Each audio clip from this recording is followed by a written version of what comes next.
जय श्री जगन्नाथ। जय श्री जगन्नाथ। आज आसतु आम समस्ते आमर से सारा संसार आराध्य देवता महाप्रभु श्री जगन्नाथ पाखरे आज आमर कोटि कोटि नमन करिबा। मु रमेश चंद्र विश्वाल सुदूर आफ्रिकार नाइजीरिया सहर श्री जगन्नाथ चिंतन चेतना वर्ल्ड वाइड तरफ बोर्ड ऑफ ट्रस्टी मान तरफ आपण मानक स्वागत जनाऊँगी। सर्वप्रथमतः आउ थे आज आमर 61 ऑनलाइन इंटरैक्टिव सेशन रे आसतु जगन्नाथ महाप्रभु को आउ थे प्रणाम करवा। आज ऑल ओवर वर्ल्ड रे आम करुचे फादर्स डे सेलिब्रेशन। आमर से पिता आमर से माता से महाप्रभु जगन्नाथ को फादर्स डे सेलिब्रेशन आम कोटि कोटि नमन करी कहवा आमर पिता माता रूप में समस्त को भले रखंतु। सर्वप्रथमतः मु आमर श्री जगन्नाथ चिंतन चेतना वर्ल्ड वाइड तरफ आमर ट्रस्टी अच्छा डॉक्टर भगवान पंडा आज जे कि होस्ट यूनिट अच्छी मुंबई ओडिया वेलफेयर एसोसिएशन रो प्रेसिडेंट भी अच्छा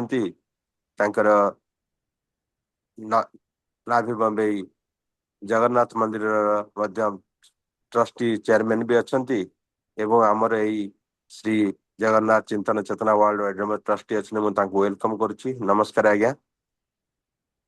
तापरे मु नमस्कार करुच्ची आमर सही जड़े ट्रस्टी अच्छा संग्राम केसरी पट्टनायक सी आमर पुरी अच्छा। आमर आउ जन ट्रस्टी अच्छा डॉक्टर हरप्रसन्न दास आमर से रजिस्टर्ड ऑफिसर अच्छा भुवनेश्वर। डॉक्टर हर भाईना नमस्कार। तापर आमर ट्रस्टी अच्छा मनोज कुमार पात्र बांग्लोर। यू आर वेलकम आज्ञा। आमर सुदूर यूरोप रु ट्रस्टी अच्छा श्रीजुक्त सुकांत कुमार साहू तांको मध्य मु वेलकम करुच्ची आज्ञा।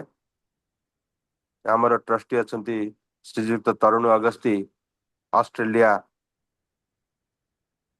कानबेरा सहर अच्छा तांको मध्य मु वेलकम करुच्ची। ता छड़ा आमर सुदूर यूएसए रु ट्रस्टी अच्छा श्रीमती त्रिपाठी मैडम अच्छा आज्ञा तांको मध्य वेलकम करुच्ची। आमर ट्रस्टी अच्छा श्रीजुक्त दीपक दास अच्छा सी अच्छा घानारू तांको मध्य मु वेलकम करुच्ची। ता छड़ा आमर आज जो होस्ट अच्छा managing committee Mumbai Odia welfare association Aniruddha Kunda आज्ञा अच्छा आउ अन्य माने भाई माने अच्छा समस्त मु वेलकम करुच्ची। सुदूर ग्लोबल सबु ऑर्गेनाइजेशन आमर जो अच्छा एसजेसीडब्ल्यू रो मेंबर्स माने से वेलकम करुच्ची। ता छड़ा आज आमर मुख्य अतिथि जी अच्छा आपण माने जानिथिबे हिज ए फैमिली मेंबर आमर विशु भाई नाम कहू किंतु सी हूँ जड़े बहुत विद्वान एवं बहुत माने भल धरण जड़े सेवक जे कि सी होती चेयरमैन बड़ सुआर निजगर चेयरमैन सी होती एवं सी आज आमर वक्ता देवे जोटा कि अच्छी आमर आज टॉपिक अच्छी ग्लोरी ऑफ महाप्रभु पतित पावन यात्रा ता विषय से कहे तेणु मु अधिका समय न नहीं समस्त को आउ थे मु वेलकम करुच्ची। प्रथमतः विशु भाई ना कहूँ आज्ञा जय श्री जगन्नाथ। आपण आज आम मान को भल करी कहतु कौन टॉपिक टा जहाँ अच्छी आप सदा कहते किंतु आज बहुत भल कहे एवं आपणकर यहाँ हूँ मेन टॉपिक रुहे सदा बेलेगा तेणु आपण को मु welcome करुच्ची। With this Jai Shri Jagannath over to our Aniruddha बाबू कहूँ मीटिंग को आगू बढ़े। जय श्री जगन्नाथ। जय श्री जगन्नाथ। शुभ संध्या।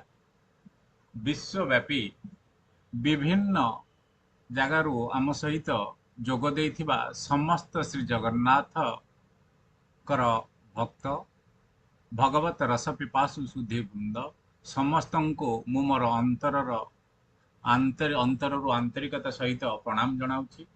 विश्वव्यापी श्री जगन्नाथ चिंतन चेतन पक्षर प्रति मास महाप्रभु श्री जगन्नाथ तत्व दर्शन और आध्यात्मिक वार्ता को केंद्र करी आभासी आध्यात्मिक कार्यक्रम आयोजित होता है। विश्वर विभिन्न श्री जगन्नाथ मंदिर और अनुष्ठान माने पर्याय क्रमे यही महत कार्य सहयोग करिथांती।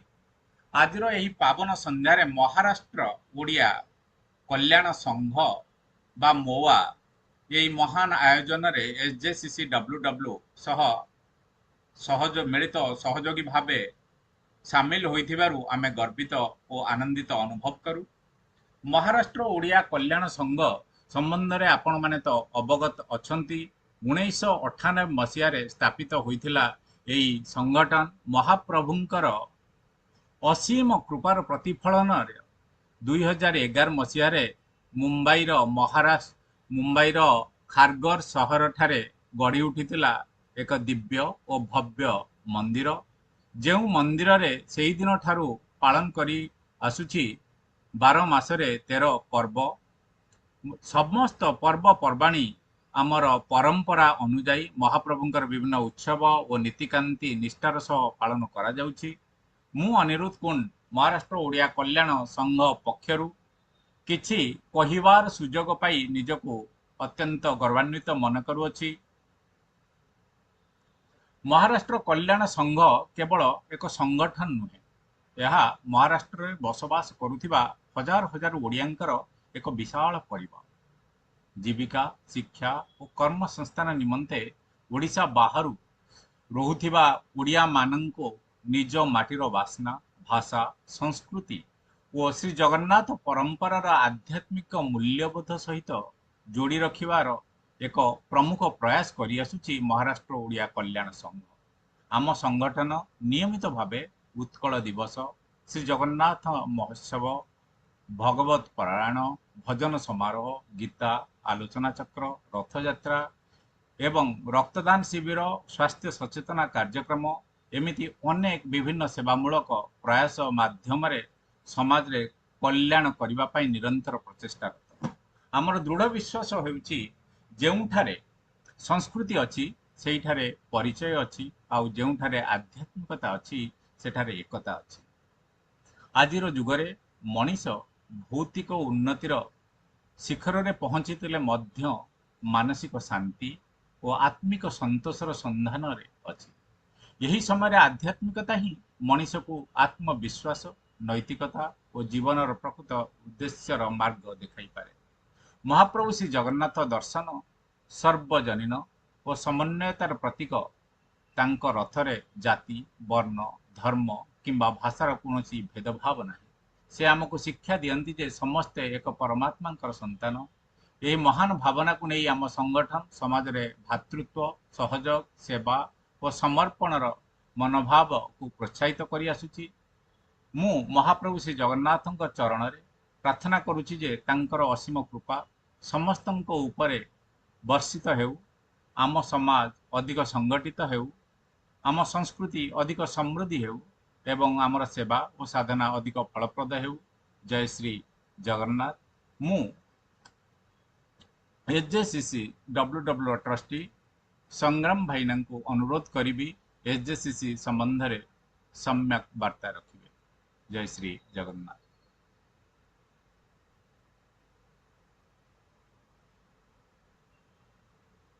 जय श्री जगन्नाथ। नीलाचल निवासाय नित्याय परमात्मने बलभद्र सुभद्राभ्याम जगन्नाथाय ते नमः जगन्नाथाय ते नमः जगन्नाथाय ते नमः। थैंक यू अनिरुद्ध भाई।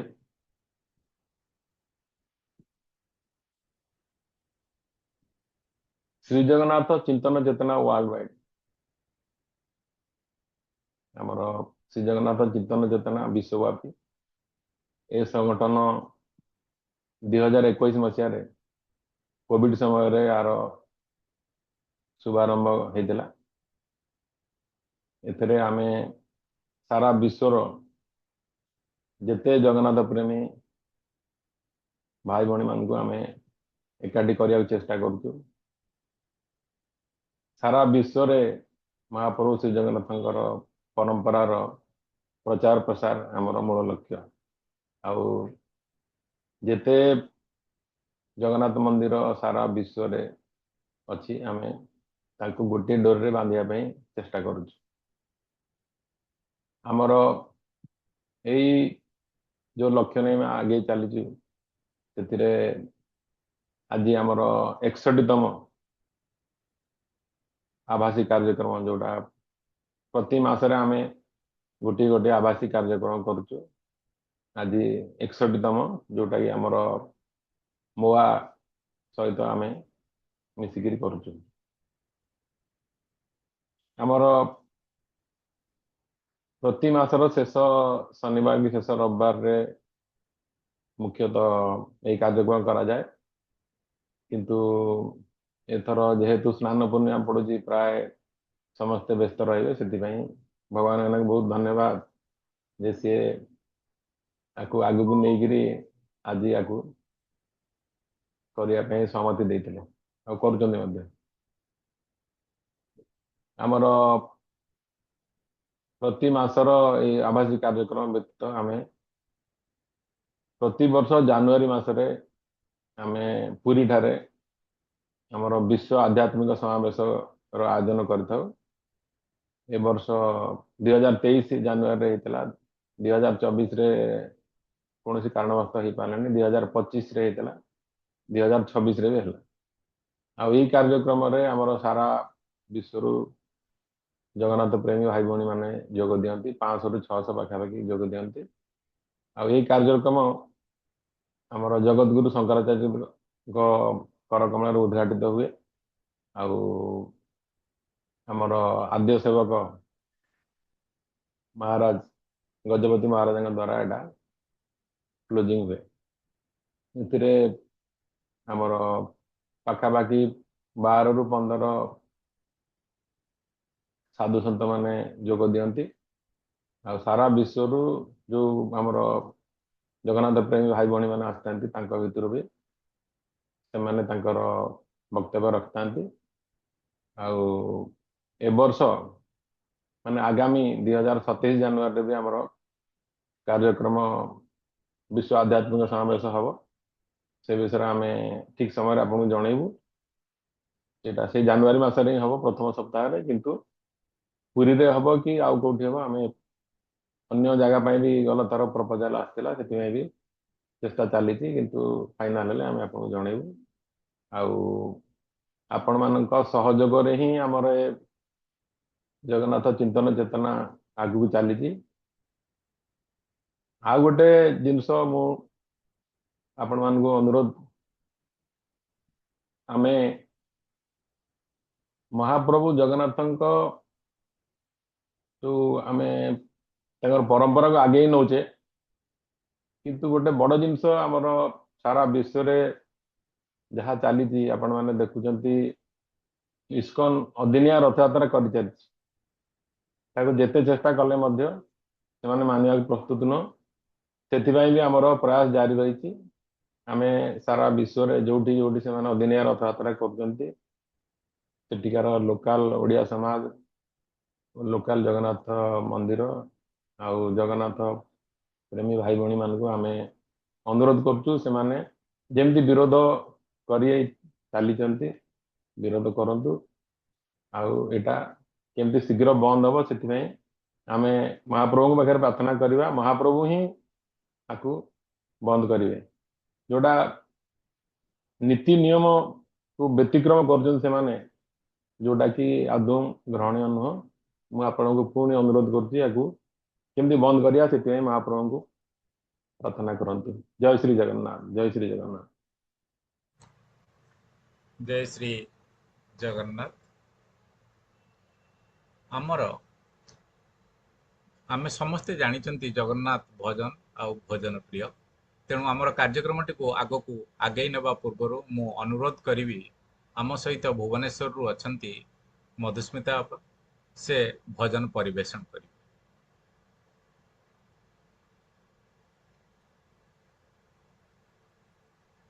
जय श्री जगन्नाथ। जय श्री समस्त को मोर प्रणाम।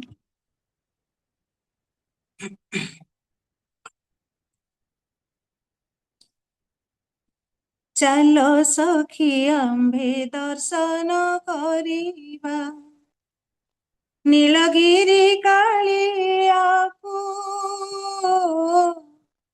चलो सखी आम्भे दर्शन करिबा नीलगिरी कालियाकू। केउ सुरपति बेश करिअछि केउ सुरपति बेश करिअछि गिरिवर तोलियाकू से जे श्रीमुख तोरा। सिरे सुना सुता केरा केरा से जे श्रीमुख तोरा।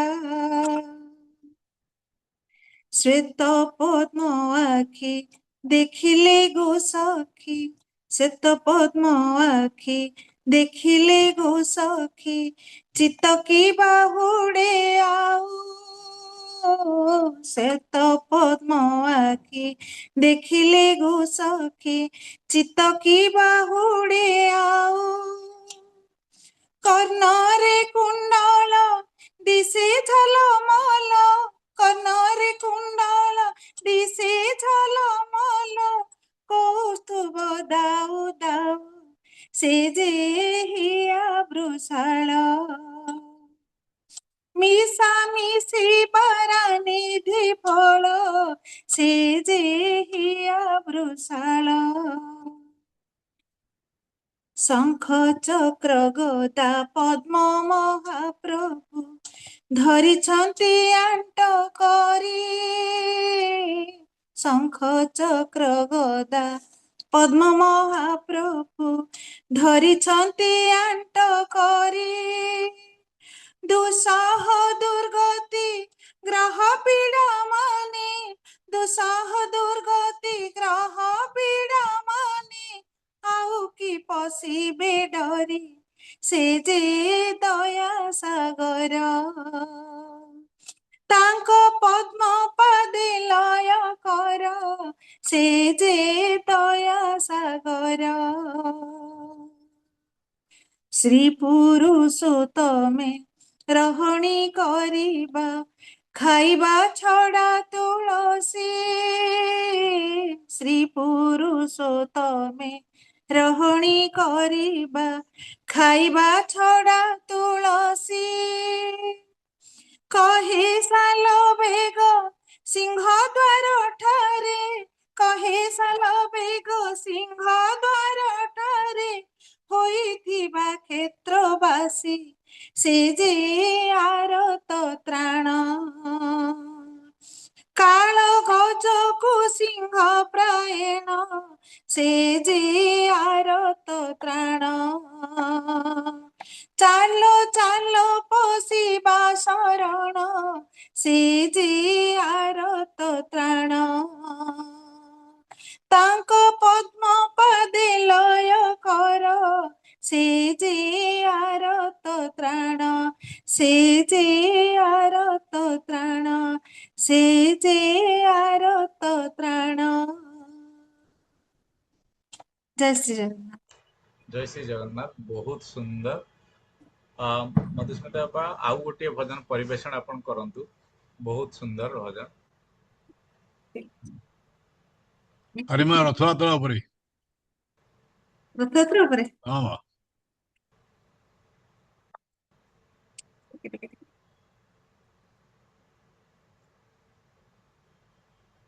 जगन्नाथଙ୍କ रूप वर्णना उपरे करूची। हाँ हो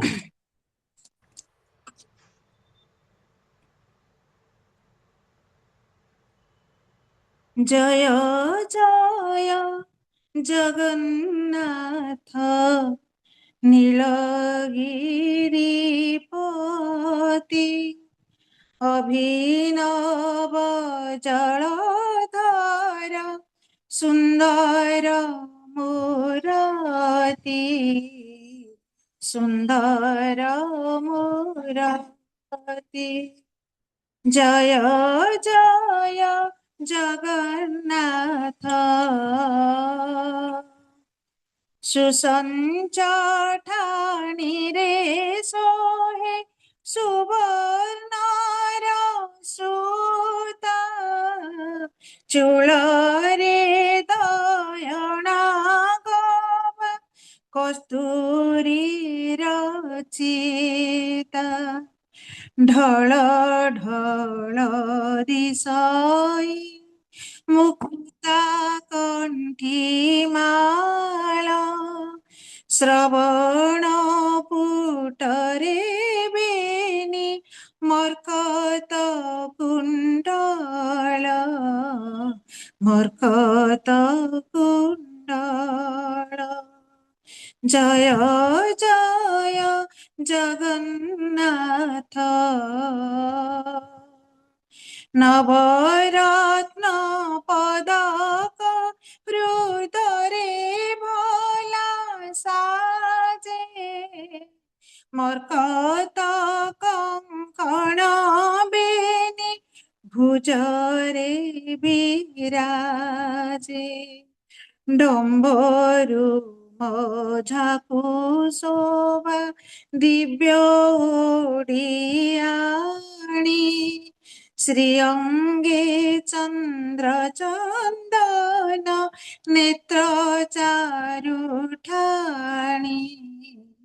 ନେତ୍ର ଚାରୁଠାଣି ଜୟ ଜୟ ଜଗନ୍ନାଥ ରୂପକୁ ନୁହଁଇ ଲକ୍ଷ କୋଟି ମଦନ ରଙ୍ଗ ଧରକୁ ଶୋହେ ଡାଳିମ୍ବ ଦଶନ କଚଟି ବାହୁଟି ଯେ ବିବିଧ ରତ୍ନ ଚଢି ଦୟଣାର ଧଣ୍ଡାମାଳ ହୃଦ ଯାଏ ପଡ଼ି ହୃଦ ଯାଏ ପଡ଼ି ଜୟ ଜୟ ଜଗନ୍ନାଥ କଳା ମୁଖ ଗୋଟିକି ସୁନ୍ଦର ଚକାଡୋଳା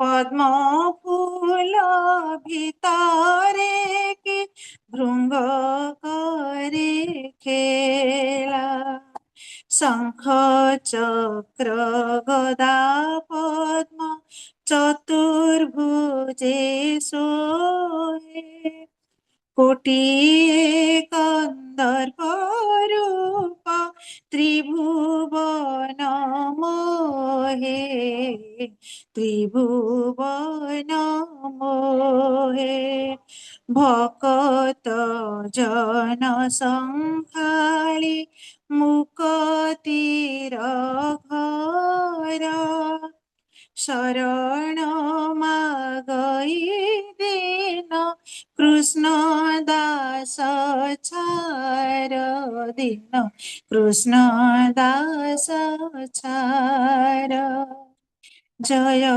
জয় জগন্নাথ নীলগিরিপতি অভিনব জলধর সুন্দর মূরতি সুন্দর মূরতি সুন্দর মূরতি জয় জয় জগন্নাথ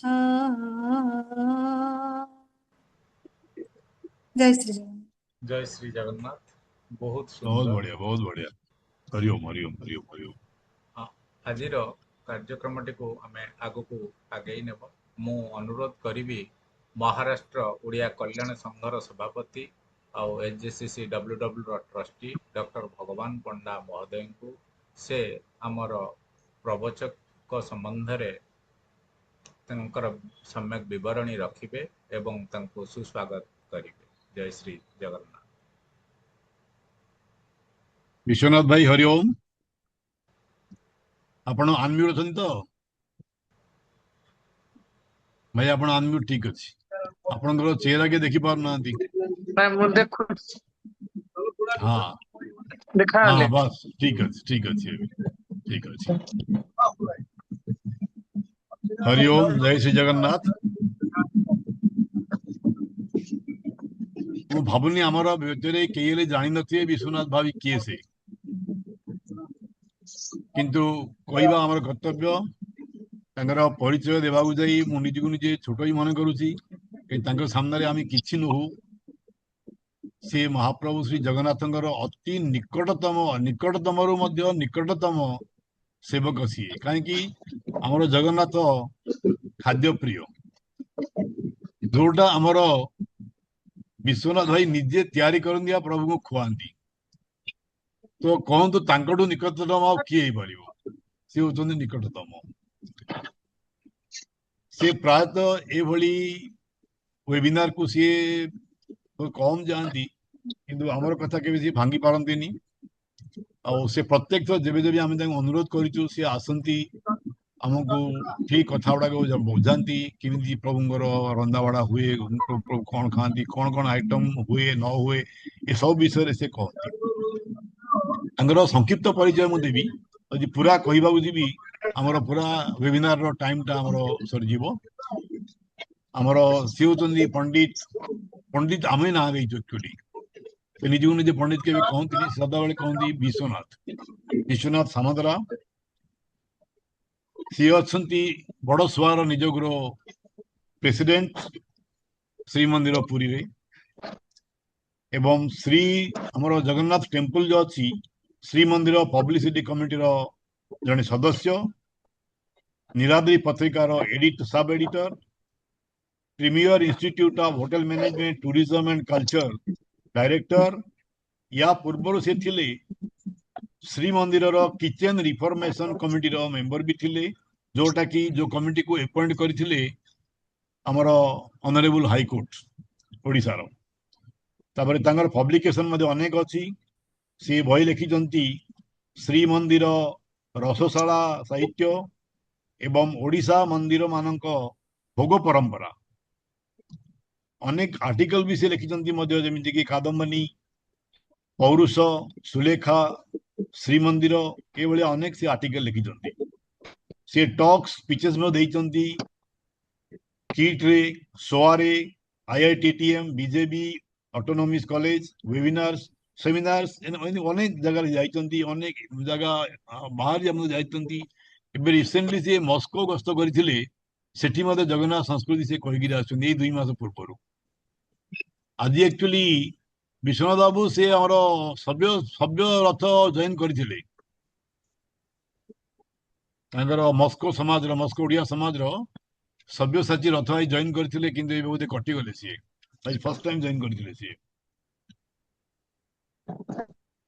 तापरे तांकर मेन एक्सपर्टीज होची महाप्रभु जगन्नाथंकर मंदिर ट्रेडिशंस एंड प्रैक्टिसेस ओडिसा रो लोकल क्यूलिनरी माने ओडिसा रो जो रंधाबड़ा हिस्ट्री टा ए जिनिस रे विश्वनाथ भाई होचन जने मास्टर तो चलतु आउ बेसी कहले समय जीव एबे सीधा सड़क आम विश्वनाथ भाई को अनुरोध करवा तांकर वक्तव्य रखिबे हमरो जो टॉपिक पतित पावन यात्रा तापर से कहिबे एवं समस्त अनुरोध निज निजर प्रश्न आपण माने रेडी रखंतु आपण चैट बॉक्स रे पकांतु हमर अनुरोध सब नोट करिवे वक्तव्य सरला परे से प्रश्न गुड़ाक आम विश्वनाथ भाई को आम अनुरोध करूँ तार उत्तर संक्षिप्त देवाई विश्वनाथ भाई ना ओवर टू यू मंच आपणकर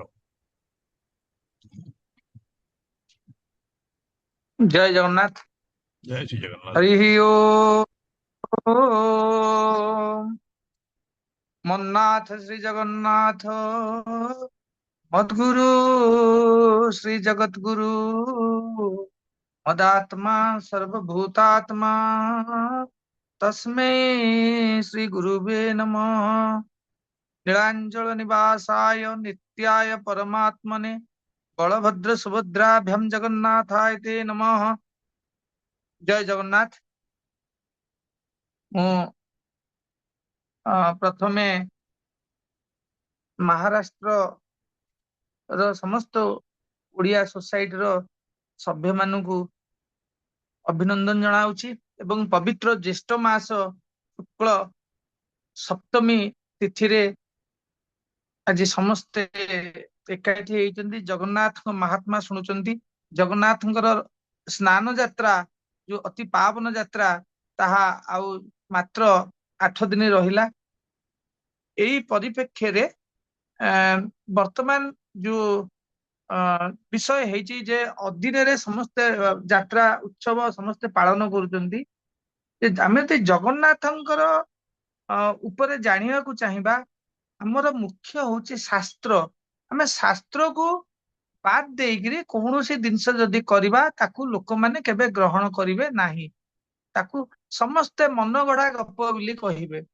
ତେଣୁ ଆମେ ଯଦି ଶାସ୍ତ୍ରକୁ ଦେଖିବା, ଆମର ମୂଳ ଆଧାର ଜଗନ୍ନାଥଙ୍କ ଉପରେ ତ ଅନେକ ପୁରାଣ ଏବଂ ବେଦରେ ଇତ୍ୟାଦି ବର୍ଣ୍ଣନା ଅଛି, କିନ୍ତୁ ବିସ୍ତୃତ ଭାବରେ 3800 ଶ୍ଲୋକରେ ସ୍କନ୍ଦ ପୁରାଣରେ ଜଗନ୍ନାଥଙ୍କ ଉପରେ ବର୍ଣ୍ଣନା କରାଯାଇଛି।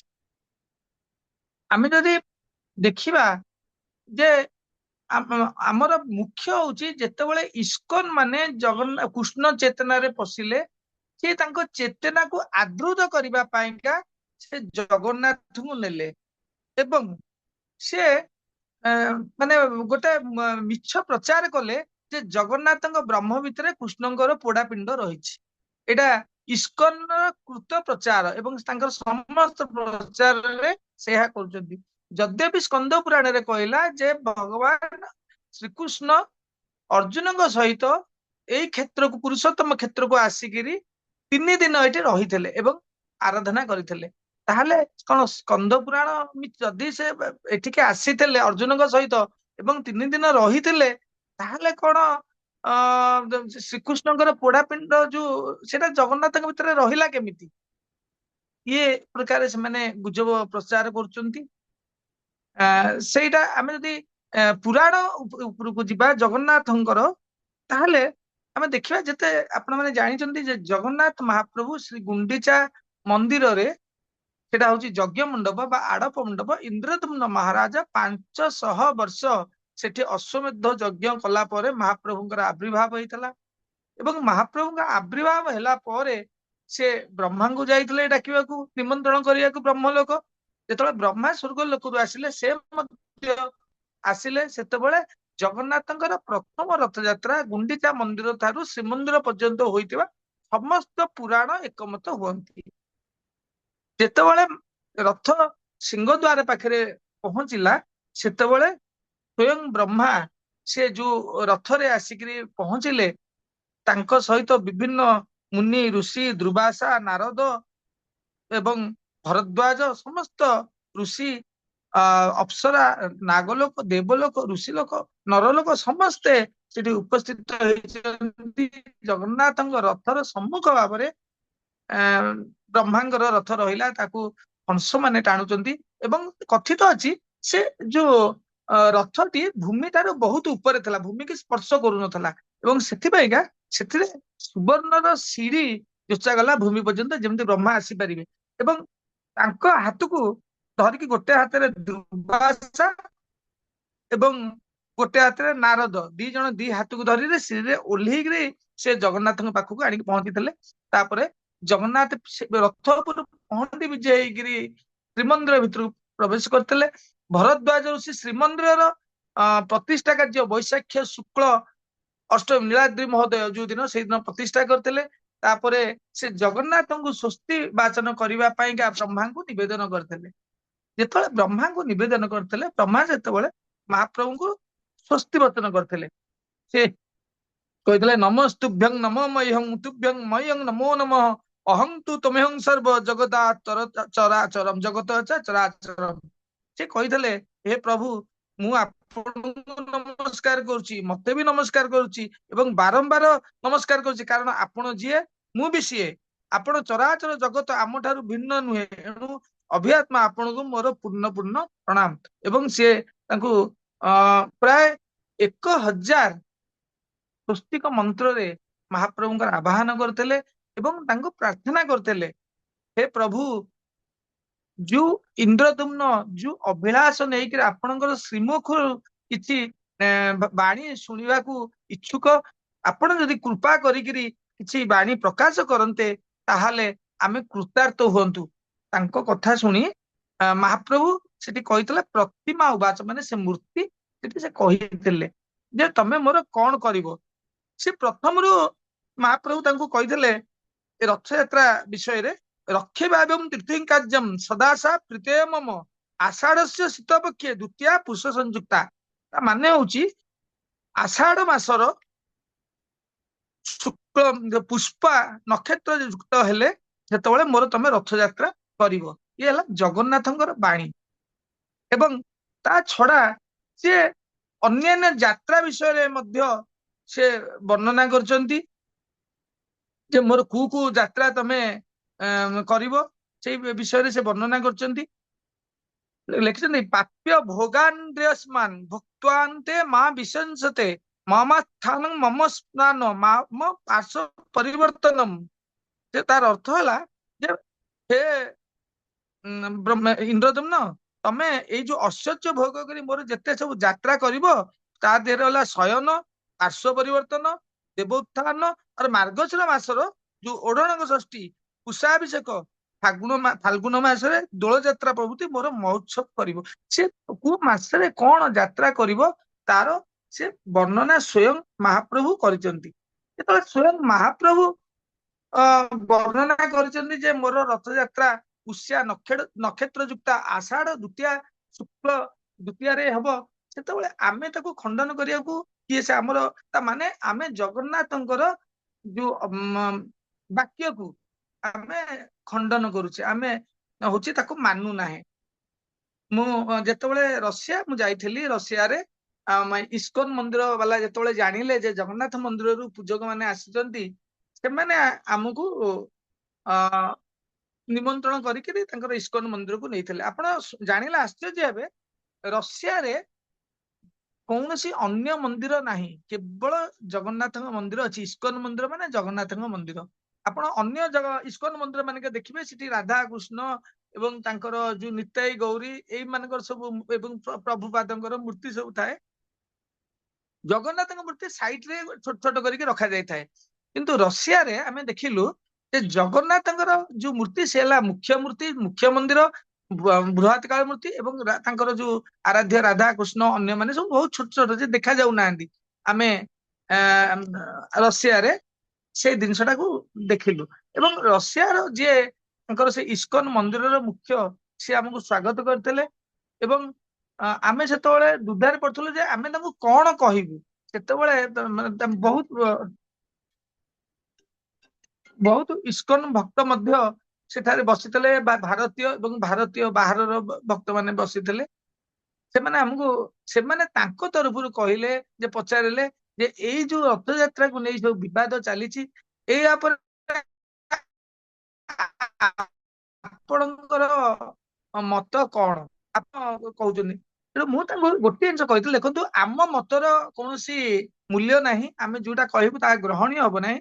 जगन्नाथ हेले वैदिक देवता शास्त्र अनुमोदित तांकर सब समस्त क्रियाक्रम होइथाय एवं आमे होची ए स्कंद पुराणर मृत्यु उवाच रे से महाप्रभु जो जो यात्रा पर्व विषय रे कहितले ताकू आमे तांको सम्मुख रे वर्णना कलु एवं सेमाने सुनि के आश्चर्य हेले से कहले आमे सना जगन्नाथ एठी बसिछु आमे प्रकृत रे जानिनु जे जगन्नाथंकर एई सब काम हुए बिले आमे एमती आमे चालिछु माने गोटे जेमती कहती अंधारे बाड़ी बुलांती आमे जानछु जगन्नाथंक ऊपर हमहु केही केबे किछि कहि नाहंती। आउ महाशय जदि आपण एई जो स्कंद पुराण कथा कहउचंती तार जदि इंग्लिश कि हिंदी रो किछि ग्रंथ अछि हमकु देले आमे निश्चित ताको पालन करिया को चेष्टा करिवु। तांकटू सुनिला परे जहा हम मन भितरे आसिला जे ए जो इस्कन को किछि लोक माने बंगाली लोक ताको माने से माने आमर समस्त जिनस को से माने तांकर करि नबा पयगा योजना चलैचंती से माने गोटे धारा पकिया चाहउचंती विभिन्न प्रकार मिथ्या प्रचार शास्त्र को बाद देगी से माने शास्त्र को धरु ना एवं ତାଙ୍କର ପଣ୍ଡିତ ମାନେ ସିଦ୍ଧ କରିବାକୁ ଚାହୁଁଛନ୍ତି ଆମେ ଯୋଉଟା କହୁଛୁ ସେଇଟା ହିଁ ଶାସ୍ତ୍ର, ଯୋଉଟା କି କଦାପି ଗ୍ରହଣୀୟ ନୁହେଁ। ଆମର ସେଠି ଯୋଉ ଓଡିଆ ଭାଇ ମାନେ ଥିଲେ ସେମାନଙ୍କୁ ଯେତେବେଳେ ସେମାନେ ଜାଣିଲେ କହିଲେ ଆମେ ନିଶ୍ଚିନ୍ତ ଭାବରେ ଏହାର ବିରୋଧ କରିବୁ। ଯୋଉ ଭଳିଆ ଭାବରେ ମହାପ୍ରଭୁଙ୍କର ରଥଯାତ୍ରା ସମୟରେ ହବ, ଆଷାଢ ମାସ ଶୁକ୍ଳ ଦ୍ୱିତୀୟାରେ ହବ, ଆମେ ଚେଷ୍ଟା କରିବୁ। ଆପଣ ଯେମିତି ଜ୍ୟେଷ୍ଠ ପୂର୍ଣ୍ଣିମା ଆମେ ଦେଖିଲୁ ଯେ ସ୍ନାନ ପୂର୍ଣ୍ଣିମା ମଧ୍ୟ ଅଲଗା ଅଲଗା ଦିନରେ ସମସ୍ତେ କରୁଛନ୍ତି, ଯେ ମହାପ୍ରଭୁ କେବେ ସ୍ୱୟଂ ସ୍ନାନ କରନ୍ତି ନାହିଁ। ସେ କହିଛନ୍ତି ଯେ ମୋର ବର୍ଷ ସାରା ବିମ୍ବ ସ୍ନାନ କରିବ ଏବଂ କେବଳ ଜ୍ୟେଷ୍ଠ ଶୁକ୍ଳ ପୂର୍ଣ୍ଣିମା ଯୋଉ ଦିନ ମୁଁ ଆବିର୍ଭାବ ହୋଇଥିଲି ସେଦିନ ସ୍ୱୟଂ ବ୍ରହ୍ମା ତାଙ୍କୁ ଅଭିଷେକ କରିଥିଲେ। ସେଇ ଦିନ ହିଁ ମତେ ତମେ ହେ ରାଜା ତମେ ମତେ ମଞ୍ଚ ଉପରକୁ ନବ, ମଞ୍ଚା ସ୍ନାନ କରିବ ଏବଂ ଐଶ୍ୱନ କୋଣରେ ଥିବା ଯୋଉ କୂପ ଅଛି ସେଥିରେ ଯୋଉ 3.5 କୋଟି ତୀର୍ଥ ଅଛନ୍ତି ସେ ତୀର୍ଥର ସମସ୍ତ ଜଳ ସମାହିତ ହୋଇଥିବେ, ତମେ ତାକୁ ବରଣ କରିକି ଆଣିବ ଏବଂ ମୋର ତମେ ସେଠି ମଞ୍ଚା ସ୍ନାନ କରିବ ବୋଲି ସ୍ୱୟଂ ମାନେ ଜଗନ୍ନାଥ ନିଜ ଶ୍ରୀମୁଖରେ ବ୍ରହ୍ମା ଏବଂ ଇନ୍ଦ୍ରଦ୍ୟୁମ୍ନ ମହାରାଜଙ୍କୁ କହିଛନ୍ତି। ତେଣୁ ଜ୍ୟେଷ୍ଠ ଶୁକ୍ଳ ଏବଂ ଯେତେବେଳେ ମହାପ୍ରଭୁ ଏବଂ ଏକଥା ମଧ୍ୟ ସେ ମହାପ୍ରଭୁ କହିଛନ୍ତି ଯେ ଯେହେତୁ ମୁଁ ସ୍ନାନ କରିବି ମୋର ତା ପରଠୁ 15 ଦିନ ପର୍ଯ୍ୟନ୍ତ ତମେ ମୋର ଲେଖା ଚିତ୍ର କି ମୂର୍ତ୍ତିର ଦର୍ଶନ କରିବ ନାହିଁ, ମତେ ଅନବସର ଘରେ ରଖିବ ଏବଂ ମୋର ଗୁପ୍ତ ସେବା କରିବ। ତେଣୁ ଜଗନ୍ନାଥଙ୍କର ଯେତେବେଳେ ପ୍ରତିମାକୁ ସ୍ନାନ କରାଯାଏ ସେତେବେଳେ ମହାପ୍ରଭୁଙ୍କୁ ଜ୍ୱର ଆସିଥାଏ ଏବଂ ସିଏ ଅଣସର ଘରେ ରହିଥାନ୍ତି। ତାହେଲେ ଆମେ କଣ ଜବରଦସ୍ତି ଇସ୍କନ ବାଲା ମାନେ ଯେକୌଣସି ସମୟରେ ମହାପ୍ରଭୁଙ୍କର ସ୍ନାନ ଯାତ୍ରା କରୁଛନ୍ତି ଏବଂ ଜଗନ୍ନାଥଙ୍କୁ ଅଦିନରେ ଜ୍ୱରରେ ପକଉଛନ୍ତି? ତା କେତେ ଦୂର ଗ୍ରହଣୀୟ? ଆମ ଓଡିଆ ମାନେ ଆମେ କେତେ ଏଇ ଜିନିଷଟାକୁ ଆମେ ସହନ କରିବା? ଯୋଉଟା କି ମାନେ ଏଇ କଥା ରଷିଆରେ କହିଲି, ସେ ଲୋକମାନେ ଆସିଲା ମହାପ୍ରଭୁ କଣ ଗାଧେଇଲେ ଜ୍ୱର ହୁଏ? ହଁ, ମହାପ୍ରଭୁ ଗାଧେଇଲେ ହିଁ ଜ୍ୱର ହୁଏ। ତେଣୁ ମହାପ୍ରଭୁ ଗାଧାନ୍ତି, ମହାପ୍ରଭୁ ହେଲେ ମାନେ କଳିଯୁଗର ଏକମାତ୍ର ଜୀବନ୍ତ ଠାକୁର ହେଲେ ଆମ ଜଗନ୍ନାଥ। ଦେଖନ୍ତୁ ଯେ ସତ୍ୟ ଯୁଗରେ ନୃସିଂହ ମହାପ୍ରଭୁ ଥିଲେ ବା ନର ନାରାୟଣ ଥିଲେ, ସେତେବେଳେ ସେ ତାଙ୍କର ଯୁଗ ସରିଯାଇଛି। ତେଣୁ ସିଏ ବର୍ତ୍ତମାନ ସତ୍ୟ ଯୁଗର ଦେବତା ଆଉ ନାହାନ୍ତି। ତ୍ରେତୟା ଯୁଗରେ ରାମେଶ୍ୱର ରାମନାଥ ଥିଲେ, ତାଙ୍କର ବି ଯୁଗ ସରିଯାଇଛି, ଆମେ ଇତିହାସରେ ପଢୁଛେ। ଦ୍ୱାପରରେ କୃଷ୍ଣଙ୍କର ଯୁଗ ଥିଲା, ତାହା ମଧ୍ୟ ସରିଯାଇଛି। କଳି ଯୁଗରେ ହଉଛନ୍ତି ଜଗନ୍ନାଥ। ଆମେ ଯାହା ସ୍କନ୍ଦ ପୁରାଣରେ ପଢୁଛେ, ବ୍ରହ୍ମ ପୁରାଣରେ ପଢୁଛେ, ନାରଦ ପୁରାଣରେ ପଢୁଛେ, ବିଷ୍ଣୁ ପୁରାଣରେ ପଢୁଛେ, ତାହା ସାକ୍ଷାତ ଜଗନ୍ନାଥ ମନ୍ଦିରରେ ଆମେ ଦର୍ଶନ କରୁଛେ। ଯେମିତି ଯେ ବର୍ତ୍ତମାନ ଚାଲିଛି ଯେ ମହାପ୍ରଭୁ ଶ୍ରୀ ମାନସ ନୀଳା, ସେଠି ଏଇ ଯୁଗର ପାଇଁକା ସେ ସବୁ ଯୁଗରେ ନିଜେ ଅବତାର ନେଇଥିଲେ। ଏଠି ସେ ପ୍ରତିମା ରୂପରେ ରହିଲେ ମଧ୍ୟ ସେ ମନୁଷ୍ୟର ନୀଳା କରୁଛନ୍ତି। ଯେମିତି ସେ କୃଷ୍ଣ ହେଇକି ନୀଳା କରୁଥିଲେ, ରାମ ହେଇକି ନୀଳା କରୁଥିଲେ,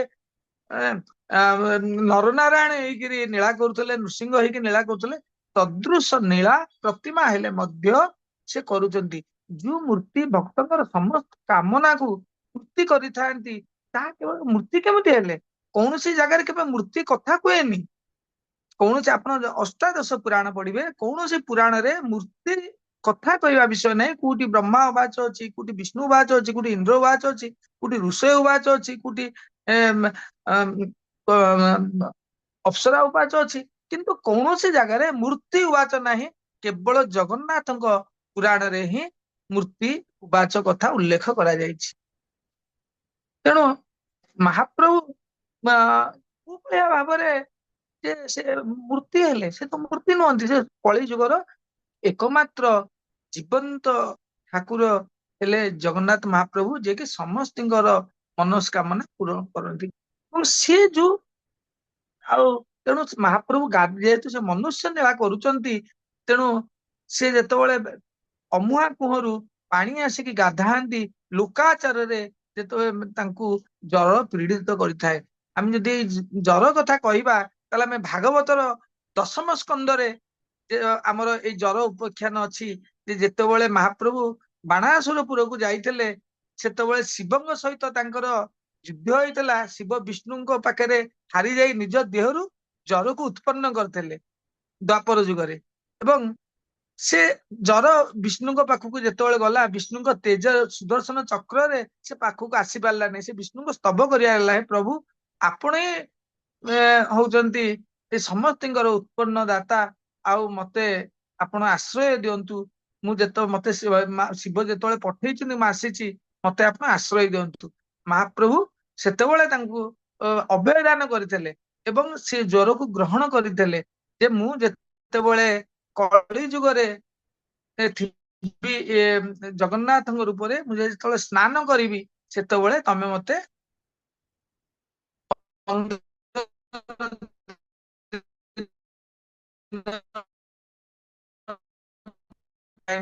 ଜର ଯୋଉ ମହାପ୍ରଭୁଙ୍କ କଳାକୃତି କରିବା ପାଇଁକା ସେ ନିଜେ 15 ଦିନ ଜରରେ ପଡୁଛନ୍ତି।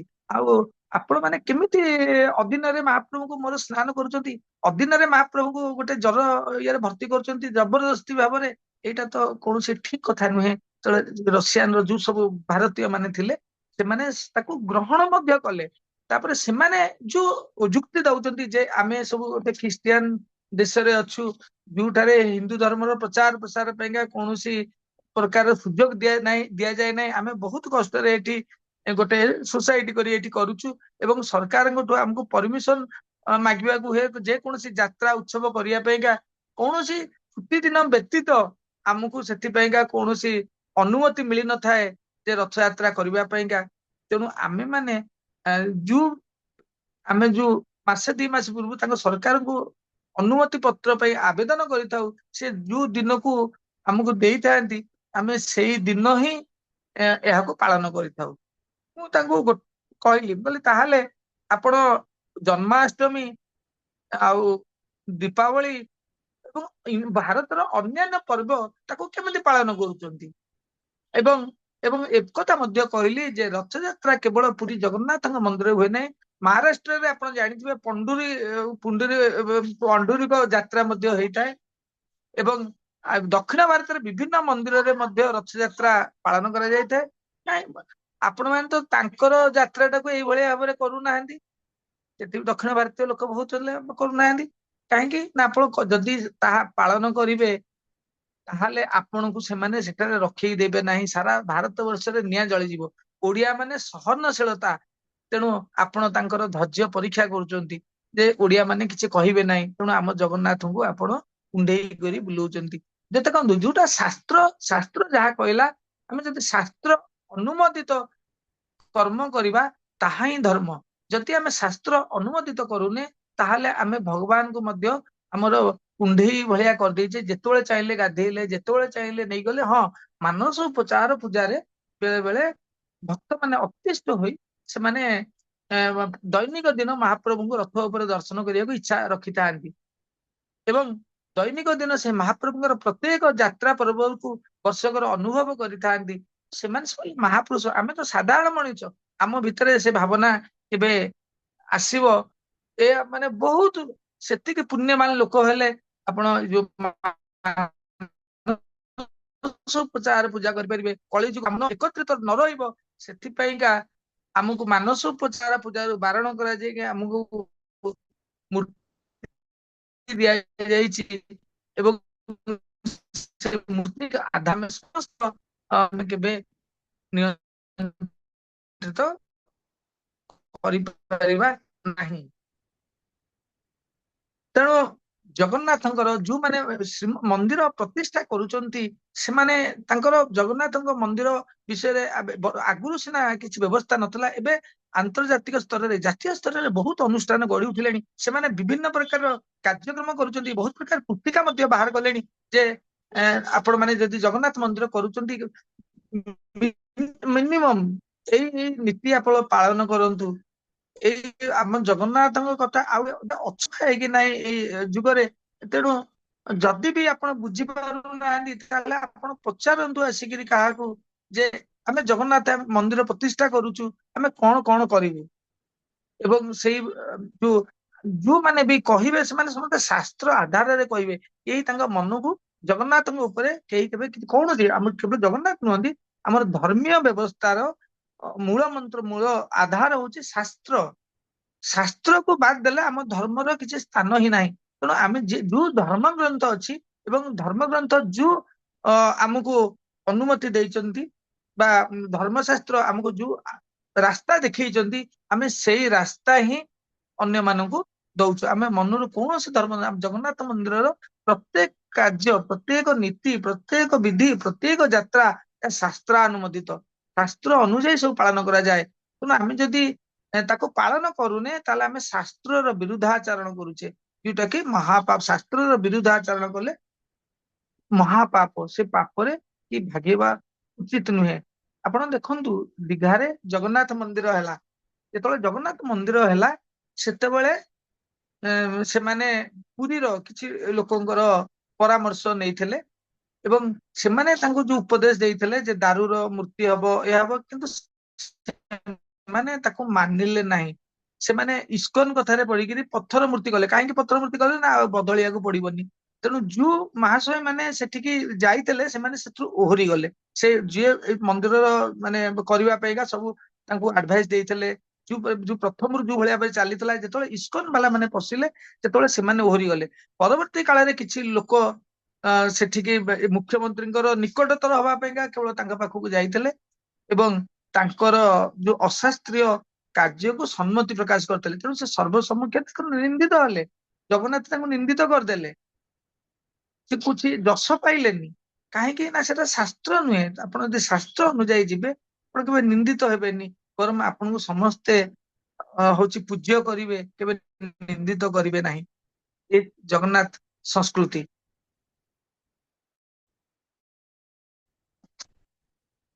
ତେଣୁ ଆମର ଯେତେ ସର୍ବ ବିଶ୍ୱରେ ଯେତେ ଓଡିଆ ଅଛନ୍ତି ଆମେ ସମସ୍ତେ ଜଗନ୍ନାଥଙ୍କର ଏଇ ଯାନି ଯାତ୍ରା ପର୍ବ ବିଷୟରେ ସମସ୍ତେ ଜାଣିବା ଦରକାର ଏବଂ ଯୋଉମାନେ ଏହାର ବିରୋଧ କରୁଛନ୍ତି ତାକୁ ଆମ ଓଡିଆ ମାନେ ହିଁ ବିରୋଧ କରିବା ଦରକାର। ଆମର ଇସ୍କନରେ ବି ବହୁତ ଓଡିଆ ଭାଇ ଭଉଣୀ ମାନେ ଅଛନ୍ତି। ମୁଁ ମସ୍କୋରେ ବି ଦେଖିଲି, ସେମାନେ ମୋ କଥା ଶୁଣିଲା ପରେ ବି ସେ କହିଲେ ଯଦି କିନ୍ତୁ ଗୋଟେ ଜିନିଷ ମସ୍କୋରେ ଅନୁଭବ କଲି, ତାଙ୍କର ଯିଏ ମୁଖ୍ୟ ଥିଲେ ସେ ଜଣେ ବୋଧେ ପଞ୍ଜାବୀ ଲୋକ ଥିଲେ, ସେ ଆମ କଥାକୁ ଗ୍ରହଣ କଲେ। ସେ କହିଲେ ଯେ ଆମେ ଏ ବିଷୟରେ ଅଜ୍ଞ ଥିଲୁ, ଆମେ ଏମିତି ଜଗନ୍ନାଥଙ୍କୁ ବସେଇଛୁ କିନ୍ତୁ ତାଙ୍କର ପୂଜା ରୀତି ନୀତି ଆମେ କିଛି ଜାଣିନୁ। ଆମକୁ ଯାହା ଆମର ପୂର୍ବଚାରୀ ମାନେ ଦେଖେଇ ଦେଇ ଯାଇଛନ୍ତି ଆମେ କେବଳ ସେଇଆ ହିଁ ଅନୁପାଳନ କରୁଛୁ। ତେଣୁ ଆମେ ଚେଷ୍ଟା କରିବୁ ଯେ ଜଗନ୍ନାଥଙ୍କ ବିଷୟରେ ଜାଣିବା ପାଇଁକା ଏବଂ ଯାହା ଶାସ୍ତ୍ର କହୁଛି ସେଇ ଅନୁଯାୟୀ ଆମେ ପାଳନ କରିବାକୁ ଚେଷ୍ଟା କରିବୁ। କାହିଁକିନା ବର୍ତ୍ତମାନ ଆମେ ଜାଣିନୁ, ଯେତେବେଳେ ଆପଣଙ୍କଠୁ ଶୁଣିଲୁ, ଆମେ କେବେ ବି ଜଗନ୍ନାଥଙ୍କୁ ଅଦିନରେ ଗାଧେଇବା ପାଇଁକା କେବେ ଚେଷ୍ଟା ମଧ୍ୟ କରିବେ, ସ୍ୱପ୍ନରେ ବି ଚେଷ୍ଟା କରିବୁ ନାହିଁ।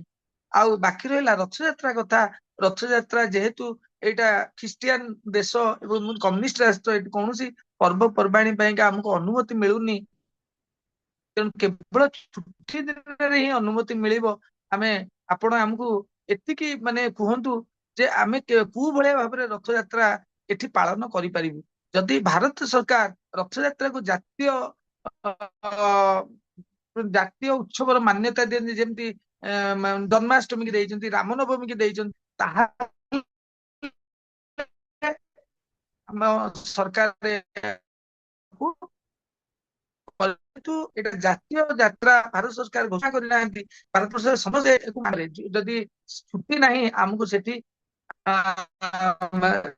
ରଥଯାତ୍ରା କରିବାକୁ କୌଣସି ପ୍ରକାର ପରମିଶନ ମିଳୁନାହିଁ। ତାଙ୍କର ଉକ୍ତି ଏଇଆ ଥିଲା। ଏବଂ ସେ ଆଉ ଗୋଟେ କଥା ମଧ୍ୟ କହିଲେ ଯେ ଆମକୁ ସେତେବେଳେ କୁହାଯାଇଥିଲା ଯେ ରଥଯାତ୍ରା 9 ଦିନ ମଧ୍ୟରେ ଯେ କୌଣସି ଦିନ ଆପଣ କରିପାରିବେ, ଏଥିରେ ଆପଣଙ୍କର ମତ କଣ? ସେ ମତେ ପଚାରିଥିଲେ ରସିଆରେ। ଯଦି ରବିବାର ମାନେ 9 ଦିନ ଭିତରେ କୋଉ ଦିନ ରବିବାର ପଡୁଛି ଆମେ ସେଦିନ ରଥଯାତ୍ରା କରିପାରିବୁ ନା କରିପାରିବୁ ନାହିଁ। ମୁଁ ମସ୍କୋରେ ଦେଖିଲି, ମସ୍କୋରେ କୌଣସି ମନ୍ଦିର ନାହିଁ, ତାଙ୍କର କୌଣସି ମନ୍ଦିରକୁ ପରମିଶନ ନାହିଁ। ଯୋଉ ଏରିଆରେ ଯୋଉ ପ୍ରକାରର ଘର ଥିବ ଆପଣ ସେଇ ପ୍ରକାରର ଘର ହିଁ ତିଆରି କରିବେ, ଆପଣ ସେଇ ଘର ଭିତରେ ମନ୍ଦିର କରିବେ। ତେଣୁ ସେ ଗୋଟେ ବିରାଟ ହଲ୍। ମୁଁ ତାଙ୍କୁ ଗୋଟିଏ ଜିନିଷ କହିଲି, ଦେଖନ୍ତୁ ଯଦି ଆପଣଙ୍କୁ ସେଇଭଳିଆ ଅସୁବିଧା ହଉଛି ତାହେଲେ ଆପଣ ଯୋଉ ଇନଡୋର ହଲ୍ କରିଛନ୍ତି, ଯୋଉ ବଡ ହଲ୍ କରିଛନ୍ତି, ସେଇ ହଲ୍ ଭିତରେ ରଥଯାତ୍ରାକୁ ଆରମ୍ଭ କରନ୍ତୁ, ଜଗନ୍ନାଥଙ୍କୁ ବସାନ୍ତୁ ଏବଂ ଆପଣଙ୍କର ଯୋଉ 9 ଦିନ ଭିତରେ ଯୋଉ ଦିନ ରବିବାର ପଡୁଛି ସେଦିନ ରଥକୁ ଆପଣ ବାହାରକୁ ବାହାର କରନ୍ତୁ ଏବଂ ରଥକୁ ଆପଣଙ୍କ ଗୁଣ୍ଡିଚା ମନ୍ଦିରକୁ ନିଅନ୍ତୁ। ତାହେଲେ ମଧ୍ୟ ଏ ସମସ୍ୟାର ସମାଧାନ ହେଇପାରିବ। କାହିଁକି ନା ଆମର ମଧ୍ୟ ଜଗନ୍ନାଥଙ୍କର ରଥଯାତ୍ରା ଦିନ ଯଦି କୌଣସି କାରଣବଶତଃ ରଥ ଟଣା ଯାଇ ନ ପାରୁଛି ତା ପରଦିନ ଟଣା ଯିବାର ବିଧି ଅଛି। ତେଣୁ ଏଥିରେ କୌଣସି ଦୋଷାଭାବ ନୁହେଁ, କିନ୍ତୁ ଆମେ ଜଗନ୍ନାଥଙ୍କୁ ନ ଆଣିକିରି ଯଦି 9 ଦିନ ଭିତରେ ଗୋଟେ ଦିନ ରଥଯାତ୍ରା କରିବା ତାହା ଶାସ୍ତ୍ର ସମ୍ମତ ଦଉନି। ରଥଯାତ୍ରା ଦିନ ଆଷାଢ ମାସ ଶୁକ୍ଳ ଦ୍ୱିତୀୟା ପୁଷା ନକ୍ଷତ୍ରରେ ମହାପ୍ରଭୁ ନିଶ୍ଚିତ ଭାବରେ ଶ୍ରୀମନ୍ଦିର ଛାଡିକିରି ରଥ ଉପରକୁ ଆସିବେ, ସେଇଟା ହଉଛି ବିଧି। ତାପରେ ଆପଣ ରଥ ଯୋଉ ଯାଉଛି ସେଥିପାଇଁକା ଏବେ ସିନା ରାସ୍ତାଘାଟ ଭଲ ହେଇଗଲାଣି, ଦିନକରେ ବା 2 ଦିନ ଲାଗୁଛି, ସେତେବେଳେ 3 ଦିନ 4 ଦିନ 5 ଦିନ ଇଭିନ୍ 15 ଦିନ ମଧ୍ୟ ରଥଯାତ୍ରା ଲାଗିବାର ନଜର ଜଗନ୍ନାଥ ମନ୍ଦିରରେ ଅଛି। ତେଣୁ ଆପଣ ଜଗନ୍ନାଥଙ୍କୁ ରଥ ଉପରେ ବସାନ୍ତୁ ଏବଂ ଆପଣଙ୍କୁ 9 ଦିନ ଭିତରେ ଯୋଉ ଦିନ ଆପଣଙ୍କୁ ପରମିଶନ ମିଳୁଛି ଆପଣ ସେଇଦିନ ରଥଯାତ୍ରା କରନ୍ତୁ। ଏଇଆ ମୁଁ ତାଙ୍କୁ କହିଲି, ସେମାନେ ବି ମୋ କଥାରେ ଏକମତ ହେଇଛନ୍ତି ଏବଂ ସେମାନେ କହିଛନ୍ତି ଯେ ଆମେ ନିଶ୍ଚିନ୍ତ ଭାବରେ ଏହାକୁ ପାଳନ କରିବାକୁ ଚେଷ୍ଟା କରିବୁ। ଏବଂ ଆମର ଯୋଉ ଓଡିଆ ଭାଇମାନେ ସବୁ ଥିଲେ ସେମାନେ ମଧ୍ୟ ସେ କଥାରେ ଏକମତ ହେଲେ ଯେ ଆମେ ନିଶ୍ଚିନ୍ତ ଭାବରେ ଆମେମାନେ ଏଇ ରଥଯାତ୍ରାରେ ଜଡିତ ରହୁଛୁ, ତେଣୁ ଆମେ ଚେଷ୍ଟା କରିବୁ ଯେ ଆମେ ତ ଭୁଲରେ କେବେ ସ୍ନାନ ଯାତ୍ରା ଆଉ କରିବୁ ନାହିଁ, ଅଦିନରେ ସ୍ନାନ ଯାତ୍ରା କରିବୁ ନାହିଁ। ଏବଂ ରଥଯାତ୍ରା ମଧ୍ୟ ଆପଣ ଯୋଉ ଭଳି ଭାବରେ ପରାମର୍ଶ ଦେଲେ ଆମ ମନକୁ ତାହା ପାଇଲା ଏବଂ ଆମେ ତାକୁ କରିବାକୁ ଚେଷ୍ଟା କରିବାକୁ ଚେଷ୍ଟା କରିବୁ। ଏହା ସେମାନଙ୍କର ଯୁକ୍ତି ଥିଲା। ତେଣୁ ଆମେ ଗଜପତି ମହାରାଜ ହୁଅନ୍ତୁ, ଶଙ୍କରାଚାର୍ଯ୍ୟ ହୁଅନ୍ତୁ ବା ପୁରୀରେ ଯେତେ ଧର୍ମାଧୀଶ ମାନେ ହୁଅନ୍ତି, ଆମେ ଏ ବିଷୟରେ ବହୁତ ଆଲୋଚନା କଲୁ। ଆଲୋଚନା କରିକିରି ଇସ୍କନ ବାଲାଙ୍କୁ ମଧ୍ୟ ମାୟାପୁରରୁ ତାଙ୍କର ଯିଏ ମୁଖ୍ୟ ତାଙ୍କୁ ଡାକିଲୁ, ତାଙ୍କୁ ପରାମର୍ଶ ଦେଲୁ। ସେମାନେ ଗୋଟେ ନୂଆ ରାସ୍ତା ବାହାର କରିବାକୁ ଚାହୁଁଛନ୍ତି। ସେମାନେ ସବୁ ଭାବୁଛନ୍ତି ଆମେମାନେ ସବୁ ରୁଢିବାଦୀ, ଆମେମାନେ କେହି ଜଗନ୍ନାଥ ଧର୍ମରେ ରୁଢିବାଦର କୌଣସି ସ୍ଥାନ ହିଁ ନାହିଁ। ଦେଖନ୍ତୁ ଜଗନ୍ନାଥଙ୍କ ପାଖରେ ଦେଖନ୍ତୁ ବୟସ୍କ ସେବାୟତ ବି ଅଛନ୍ତି, ପିଲା ସେବାୟତ ଅଛନ୍ତି, ସ୍ତ୍ରୀ ସେବାୟତ ଅଛନ୍ତି, ବୃଦ୍ଧ ସେବାୟତ ଅଛନ୍ତି ଏବଂ ସମସ୍ତ ଜାତିର ଲୋକ 120 ପ୍ରକାରର ଜାତିର ଲୋକ ଜଗନ୍ନାଥଙ୍କୁ ସେବା କରୁଛନ୍ତି, ଯାହାକି ପୃଥିବୀର ଅନନ୍ୟ। ଏତେ ପ୍ରକାର ଜାତିର, ଏତେ ପ୍ରକାର ନାନା ଧର୍ମ, ନାନା ଗୋତ୍ର, ନାନା ଗୁରୁ, ନାନା ବର୍ଣ୍ଣର ଲୋକ ଗୋଟେ ଦେବତାଙ୍କୁ ପୂଜା କରିବା, ଏହା ପୃଥିବୀର କୌଣସି ଜାଗାରେ ଦେଖାଯାଏ ନାହିଁ, କୌଣସି ଜାଗା ଦେଖାଯାଏ ନାହିଁ। ଏଠି ଜଗନ୍ନାଥ ଯେହେତୁ ଜଗତର ନାଥ, ତେଣୁ ଏଠି ସମସ୍ତ ଯଦି ରୁଢିବାଦୀ ହେଇଥାନ୍ତେ ତେବେ କଣ ବ୍ରାହ୍ମଣ ମାନେ ହିଁ ଜଗନ୍ନାଥଙ୍କୁ କବ୍ଜା କରି ରଖିଥାନ୍ତେ। ଏଠି ଭୋଇ ସେବାୟତ ମଧ୍ୟ ଅଛନ୍ତି, ଏଠି ଗୌଡ଼ ସେବାୟତ ମଧ୍ୟ ଅଛନ୍ତି, ବେହେରା ସେବାୟତ ଅଛନ୍ତି, ଏଠି ସମସ୍ତ ପ୍ରକାର ସେବାୟତ ଅଛନ୍ତି। ଆପଣ ଦେଖିବେ ଯଦି ତାହେଲେ ମହାପ୍ରଭୁଙ୍କର ଯୋଉ ପାଣି କାଢୁଛନ୍ତି ସେମାନେ ସବୁ ବ୍ରାହ୍ମଣ ନୁହନ୍ତି, ତାଙ୍କ ସେ ପାଣିକି ବ୍ରାହ୍ମଣ ମାନେ ନେଇକିରି ଜଗନ୍ନାଥଙ୍କର ସେବା ମାନେ ଯୋଉ ନୀତି ହଉଛି ସେଥିରେ ଲଗଉଛନ୍ତି। ଏଠି କୌଣସି ଜାତି ବର୍ଣ୍ଣର କୌଣସି ଜଗନ୍ନାଥଙ୍କ ମନ୍ଦିର ନାହିଁ। ଯେତେବେଳେ ଜଗନ୍ନାଥ ରଥ ଉପରକୁ ଆସନ୍ତି ସେତେବେଳେ କୌଣସି ଜାତି ଦେଖାଯାଇନଥାଏ। ଏବେ ସିନା ଭିଡକୁ ଦୃଷ୍ଟିରେ ରଖିକିରି ଭାରତ ସରକାର ହୁଅନ୍ତୁ, ଓଡିଶା ସରକାର ହୁଅନ୍ତୁ, ଜଗନ୍ନାଥଙ୍କୁ ଛୁଇଁବା ମନା କଲେ ଏବଂ ରଥ ଉପରକୁ ଯିବାକୁ ମନା କଲେ, କିନ୍ତୁ ସେତେବେଳେ ତ ସମସ୍ତେ, ଯେତେବେଳେ ସମସ୍ତେ ଜଗନ୍ନାଥଙ୍କୁ ଆଲିଙ୍ଗନ କରୁଥିଲେ। ସେ ଜଗବନ୍ଧୁ, କେହି ତାଙ୍କୁ କହୁନଥିଲେ ଯେ ଇଏ ହେଲା ମହାପ୍ରଭୁ, ସମସ୍ତେ କହୁଥିଲେ ଆମ ଜଗବନ୍ଧୁ, ଜଗବନ୍ଧୁ ପରି ଜଣେ ସାମନ୍ତ ନାହିଁ ନାହିଁ ଦରେ। ସାମନ୍ତ ଫେରେ ବନ୍ଧୁ, ଦିଟା ଯାକ ବିପରୀତ ବୋଧକ। ସାମନ୍ତ ଯେ ଅନ୍ୟକୁ ଶାସନ କରେ, ବନ୍ଧୁ ଯେ ନିଜକୁ ଗ୍ରହଣ କରେ। ତେଣୁ ଜଗନ୍ନାଥ ଦିଟାକ ବିକଳ୍ପର ସେ ହେଲେ ମଝିସ୍ଥାନ, ଜଗବନ୍ଧୁ ଏବଂ ସାମନ୍ତ। ସେ ଭଲ ସାମନ୍ତ ଏବଂ ଭଲ ବନ୍ଧୁ। ତେଣୁ ସମସ୍ତେ ତାଙ୍କୁ ଆବାଳ ବୃଦ୍ଧ ବନିତା, ମାନେ ଗୋଟେ ଛୋଟ ପିଲା ହଉ କି 100 ବର୍ଷର ବୃଦ୍ଧ ହଉ, ସମସ୍ତେ ଜଗନ୍ନାଥଙ୍କୁ ଆଲିଙ୍ଗନ କରିଥାନ୍ତି, ହେ ଜଗବନ୍ଧୁ, ହେ ମାନେ ମୋ ଦେବତା। ଆମେ ଆମେ ସମସ୍ତେ ଦେଖିଥିବା, ଆମେ ନିଜେ ବି ଅନୁଭବ, ଜଗନ୍ନାଥ ଇଏ ମାନେ ଭେଦଭାବ ନାହିଁ। ଏବଂ ଶ୍ରୀ ମହାପ୍ରସାଦ ବିଷୟରେ ବି ତ କୁହାଯାଇଛି ଯେ କୁକୁରସ୍ୟ ମୁଖଂ ଭକ୍ତ ଆତତଗ୍ରାହୀ ଦେବତାରପି। ଯଦି କୁକୁର ମୁହଁରୁ ଯଦି ବି ମହାପ୍ରସାଦ ପଡି ଯାଇଥିବ ତାକୁ ଦେବତା ମାନେ ମଧ୍ୟ ଉଠେଇକିରି ଖାଇଦିଅନ୍ତି। ବ୍ରାହ୍ମଣଙ୍କ ବିଷୟରେ କଣ କହିବା। ଏବଂ ଏଇ ନିର୍ମାଲ୍ୟକୁ ସମସ୍ତେ ଯେତେବେଳେ ଶ୍ରୀମନ୍ଦିର ଭିତରେ ଗୋଟେ ଚାଣ୍ଡାଳ ପଶିଥାଏ, ସେ ମଧ୍ୟ ବ୍ରାହ୍ମଣତ୍ୱ ପ୍ରାପ୍ତ ହୋଇଥାଏ ବୋଲି ସ୍କନ୍ଦ ପୁରାଣ କହିଲା। ଯେ ଗୋଟେ ଚଣ୍ଡାଳ ଯଦି ବାହାରେ ଆମେ ତାକୁ ଅଛୁଆଁ ଜାତି କରିକି ରଖିଛେ, କିନ୍ତୁ ଯେତେବେଳେ ସିଏ ପତିତ ପାବନ ପାର କରିକି ଯମଶିଳା ପାର କରିଯାଏ, ସେତେବେଳେ ସିଏ ଆଉ ଅସ୍ପୃଶ୍ୟ ହେଇକି ରହିନଥାଏ। ତା ହାତରୁ ଫୁଲ ଫଳ ସମସ୍ତେ ଗ୍ରହଣ କରି, ଯୋଉଟା କି ଅନ୍ୟ କୌଣସି ମନ୍ଦିରରେ ଗ୍ରହଣୀୟ ପୂର୍ବରୁ ହୋଇନଥିଲା। କିନ୍ତୁ ଆମ ଜଗନ୍ନାଥ ମନ୍ଦିରରେ କୌଣସି ବ୍ୟବସ୍ଥା ନଥିଲା ଯେ ସମସ୍ତେ ଜଗନ୍ନାଥଙ୍କ ପାଖକୁ ସମସ୍ତେ ଆଚାର୍ଯ୍ୟାଳ ବ୍ରାହ୍ମଣ ସମସ୍ତେ ଯାଇପାରିବେ। କାହିଁକି ନା ସେ ଏଭଳିଆ କ୍ଷେତ୍ର, ଯୋଉ କ୍ଷେତ୍ରରେ ପାଦ ଦେଲେ ଆପଣଙ୍କୁ ବ୍ରାହ୍ମଣତ୍ୱ ପ୍ରାପ୍ତ ହୋଇଥାଏ। ସମସ୍ତେ ବ୍ରାହ୍ମଣ ହାତରୁ ଚଣ୍ଡାଳ ଖାଉଥିଲା, ଚଣ୍ଡାଳ ହାତରୁ ବ୍ରାହ୍ମଣ ଖାଉଥିଲେ। ଏଇଭଳିଆ ଅଇଁଠା ଛୁଆଁ ଛୁତିର ଭାବ ନାହିଁ, ଏଇଭଳିଆ ଆମର ଦେବତା। ଆଉ କିନ୍ତୁ ଶାସ୍ତ୍ର ଅନୁମୋଦିତ, ଶାସ୍ତ୍ର ଅନୁଯାୟୀ ଆମେ ଯାହା କରିବା, ଶାସ୍ତ୍ର ହଉଛି ଆମର ଆଧାର ଏବଂ ସମସ୍ତେ ଶାସ୍ତ୍ରକୁ ମାନିବାକୁ ବାଧ୍ୟ। ଶାସ୍ତ୍ର ଉପରେ କେହି ନୁହନ୍ତି, ଶାସ୍ତ୍ର ଉପରେ କେହି ନୁହନ୍ତି। ତେଣୁ ଆମର ସମସ୍ତ ଯେତେ ଓଡିଆ ଭାଇ ଭଉଣୀ ବାହାରେ ରହୁଛନ୍ତି ନିଜର ଜୀବିକା ପାଇଁ, ଯଦି ଆମ ମହାପ୍ରଭୁଙ୍କର ଯୋଉ ବାକ୍ୟକୁ, ଯୋଉ ମୃତ୍ୟୁ ବା ଯୋଉ ବାକ୍ୟକୁ ଅବମାନନା କୋଉଠି ହଉଛି, ଆପଣ ମାନେ ସମସ୍ତେ ସମସ୍ତେ ଅହିଂସା ଭାବରେ ତାକୁ ବିରୋଧ କରନ୍ତୁ। ଯେ ଏହା ଆମର ମହାପ୍ରଭୁଙ୍କ ବାକ୍ୟକୁ ଅବମାନନା କରୁଛି। ଆମେ ଓଡିଆ ମହାପ୍ରଭୁଙ୍କୁ ନେଇକି ଆମେ ସମସ୍ତେ, ଆମେ ଯୁଆଡେ ଯାଉଛେ ଆମେ ମହାପ୍ରଭୁଙ୍କ ଲୋକ ହିସାବରେ, ଆମେ ମହାପ୍ରଭୁ କେବଳ ସେବାୟତ ମାନେ କରୁନି, ଆମ ସମସ୍ତ ଓଡିଆ ଜାତିର ସିଏ ହେଲେ ମୁରବୀ। ଓଡିଆ ମାନେ ଯୋଉଠିକି ଯାଉଛେ, ସେ ଦେଶ ହଉ ବିଦେଶ ହଉ, ଆମର ପରିଚୟ ହେଲେ ଜଗନ୍ନାଥ। ତେଣୁ ଆମେ ସମସ୍ତେ ଜଗନ୍ନାଥଙ୍କ ପରିବାରର ଲୋକ। ଆଉ ଯେତେବେଳେ ଜଗନ୍ନାଥଙ୍କର ଅବମାନନା ହଉଛି, ସେତେବେଳେ ଆମେ ସମସ୍ତେ ତାକୁ ବିରୋଧ କରିବା। ଆମେ ଯେତେ ଗୁଣ୍ଡିଚି ମୂଷାଟେ ପରି ଆମେ ତାକୁ ନିଶ୍ଚିନ୍ତ ବିରୋଧ କରିବା। ଏବଂ ଆମେ ସ୍ୱାଗତ କରୁଛୁ ଜଗନ୍ନାଥଙ୍କୁ, ଯିଏ ଆରାଧନା କରୁଛନ୍ତି, ତାଙ୍କର ପର୍ବ କରୁଛନ୍ତି, ତାଙ୍କର ଯାନି ଯାତ୍ରା କରୁଛନ୍ତି, ଆମେ ସ୍ୱାଗତ କରୁଛୁ। ଆମେ ବି ତାଙ୍କ ସହିତ ସାମିଲ ହେବାକୁ ଇଚ୍ଛା ରଖୁଛୁ। କିନ୍ତୁ ଶାସ୍ତ୍ର ଅନୁମୋଦିତ, ଶାସ୍ତ୍ର ଉପରେ, ଶାସ୍ତ୍ରକୁ ଛାଡିକି କିଛି କରନ୍ତୁନି। ଏବଂ ଜଗନ୍ନାଥଙ୍କର ବାକ୍ୟର କେବେ ଅବମାନନା କରନ୍ତୁ ନାହିଁ। ଏଟା ଜଗନ୍ନାଥଙ୍କ ବାକ୍ୟ। ଯେମିତି ଗୀତାରେ ମହାପ୍ରଭୁ ଅର୍ଜୁନଙ୍କୁ କହିଲେ, ଅର୍ଜୁନ ଏଇଆ, ସେମିତି ଏଠି ସ୍ୱୟଂ ଜଗନ୍ନାଥ ସେ କହିଛନ୍ତି ଯେ ମୋର ତମେ ଏଇଆ ଦେଖନ୍ତୁ।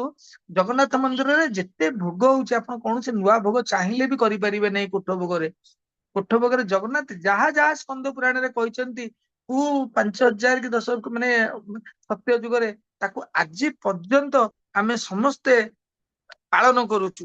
କେହି ତାକୁ ମାନେ ଅବମାନନା କରିବାକୁ କାହାର ସାହସ ବି ନାହିଁ ଯେ ଜଗନ୍ନାଥଙ୍କ ବାକ୍ୟକୁ ଆମେ ଅବମାନନା କରିବୁ। ଆମେ ତ ଚାହିଁଲେ ଜଗନ୍ନାଥଙ୍କୁ ବହୁତ କିଛି ଦେଇପାରନ୍ତୁ, ଆମେ କାହିଁକି ଦେଇପାରୁନୁ, କାହିଁକି କରିପାରୁନୁ? କାରଣ ଆମେ ଜଗନ୍ନାଥଙ୍କୁ ଅବମାନନା କରିବାକୁ ଚାହୁଁନାହୁଁ।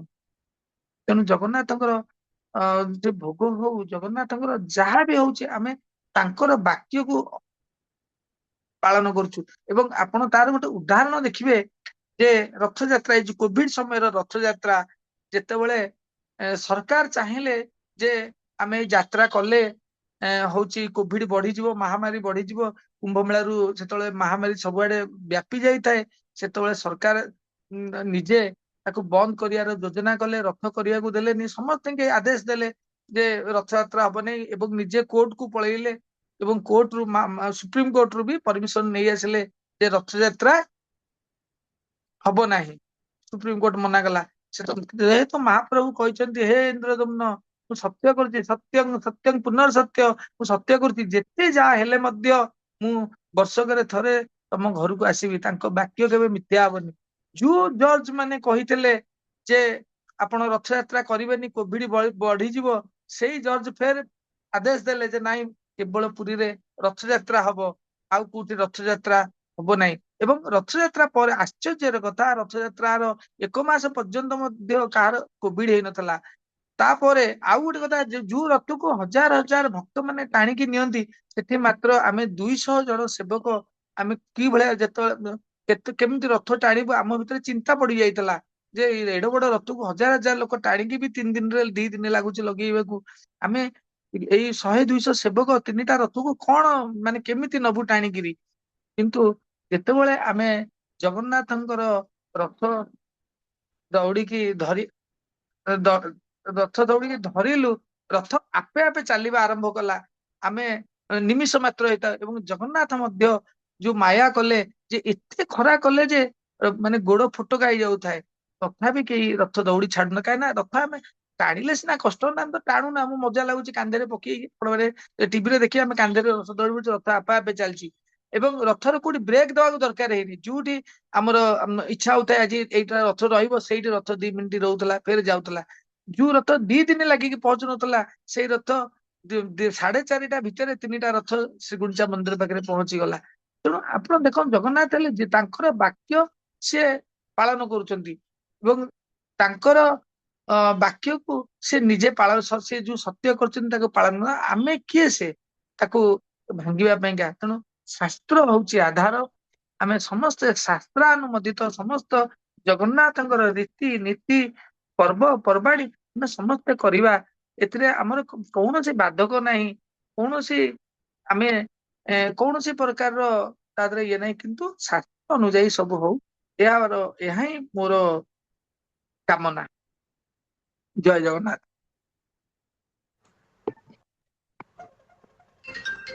ଜୟ ଶ୍ରୀ ଜଗନ୍ନାଥ। ବହୁତ ସୁନ୍ଦର ତଥ୍ୟ ଭିତ୍ତିକ ଓ ସ୍ପଷ୍ଟ ଭାବରେ ଆପଣ ବର୍ଣ୍ଣନା ରଖିଲେ। ବର୍ତ୍ତମାନ ବିଭୂତି ଭୂଷଣ ପାଣିଗ୍ରାହୀ ଗୋଟେ ପ୍ରଶ୍ନ ରଖିଛନ୍ତି। ଆପଣ କହୁଥିଲେ ମନ୍ଦିର ଭିତରକୁ ଅଚାଣ୍ଡାଳ ବ୍ରାହ୍ମଣଙ୍କର ପ୍ରବେଶ କରିପାରିବେ ଏବଂ ପତିତ ପାବନ ପାର ହେଲେ ସମସ୍ତେ ବ୍ରାହ୍ମଣତ୍ୱ ପ୍ରାପ୍ତ ହୋଇଥାନ୍ତି, ତେବେ ଅନ୍ୟ ଧର୍ମାବଲମ୍ବୀ ଲୋକଙ୍କ ପାଇଁ କାହିଁକି କଟକଣା ରହିଛି? ଯଦି ଆମେ ଇତିହାସକୁ ଦେଖିବା, ତାହେଲେ ଶ୍ରୀମନ୍ଦିର ଭିତରକୁ କୌଣସି ଯବନଙ୍କୁ ପ୍ରବେଶର ଅଧିକାର ମନା ନଥିଲା, ସମସ୍ତେ ଯାଉଥିଲେ। ଆପଣ ମାନେ ଦେଖିବେ ଯେ ଯଦି ଆପଣ 1500 ଶତାବ୍ଦୀ ପୂର୍ବକୁ ପଳେଇବେ, ସେତେବେଳେ ସମସ୍ତେ ଯାଉଥିଲେ। ଯେ ନ ଯାଉଥାନ୍ତେ, ସାଲବେଗ କେମିତି ରଚନା କଲେ ଶ୍ରୀମନ୍ଦିର ଭିତରର, ମାନେ ବେଢା ପରିକ୍ରମା ସାଲବେଗ ରଚନା କଲେ, ସେ କେବେ ମନ୍ଦିର ଭିତରକୁ ଯାଇନାହାନ୍ତି। ଯେତେବେଳେ ସେମାନେ ଭକ୍ତ ବେଶରେ ଆସି ଆମର ମନ୍ଦିର ଲୁଣ୍ଠନ କଲେ, ମହାପ୍ରଭୁଙ୍କ ମୂର୍ତ୍ତି ସବୁ ଭାଙ୍ଗିଲେ, ଲୋକଙ୍କର ଧାର୍ମୀୟ ଭାବନା କ୍ଷୁଣ୍ଣ ହବ, ସେଥିପାଇଁ ତତ୍କାଳୀନ ଗଜପତି ମହାରାଜା କହିଲେ ଯେ ଯିଏ ଆମ ମୂର୍ତ୍ତି କି ମାନୁନାହିଁ, ଆମ ପୂଜା ପଦ୍ଧତି କି ଦେଖି ହସୁଛନ୍ତି, ସେମାନେ ଆମ ମନ୍ଦିରକୁ ଯିବା ମନା।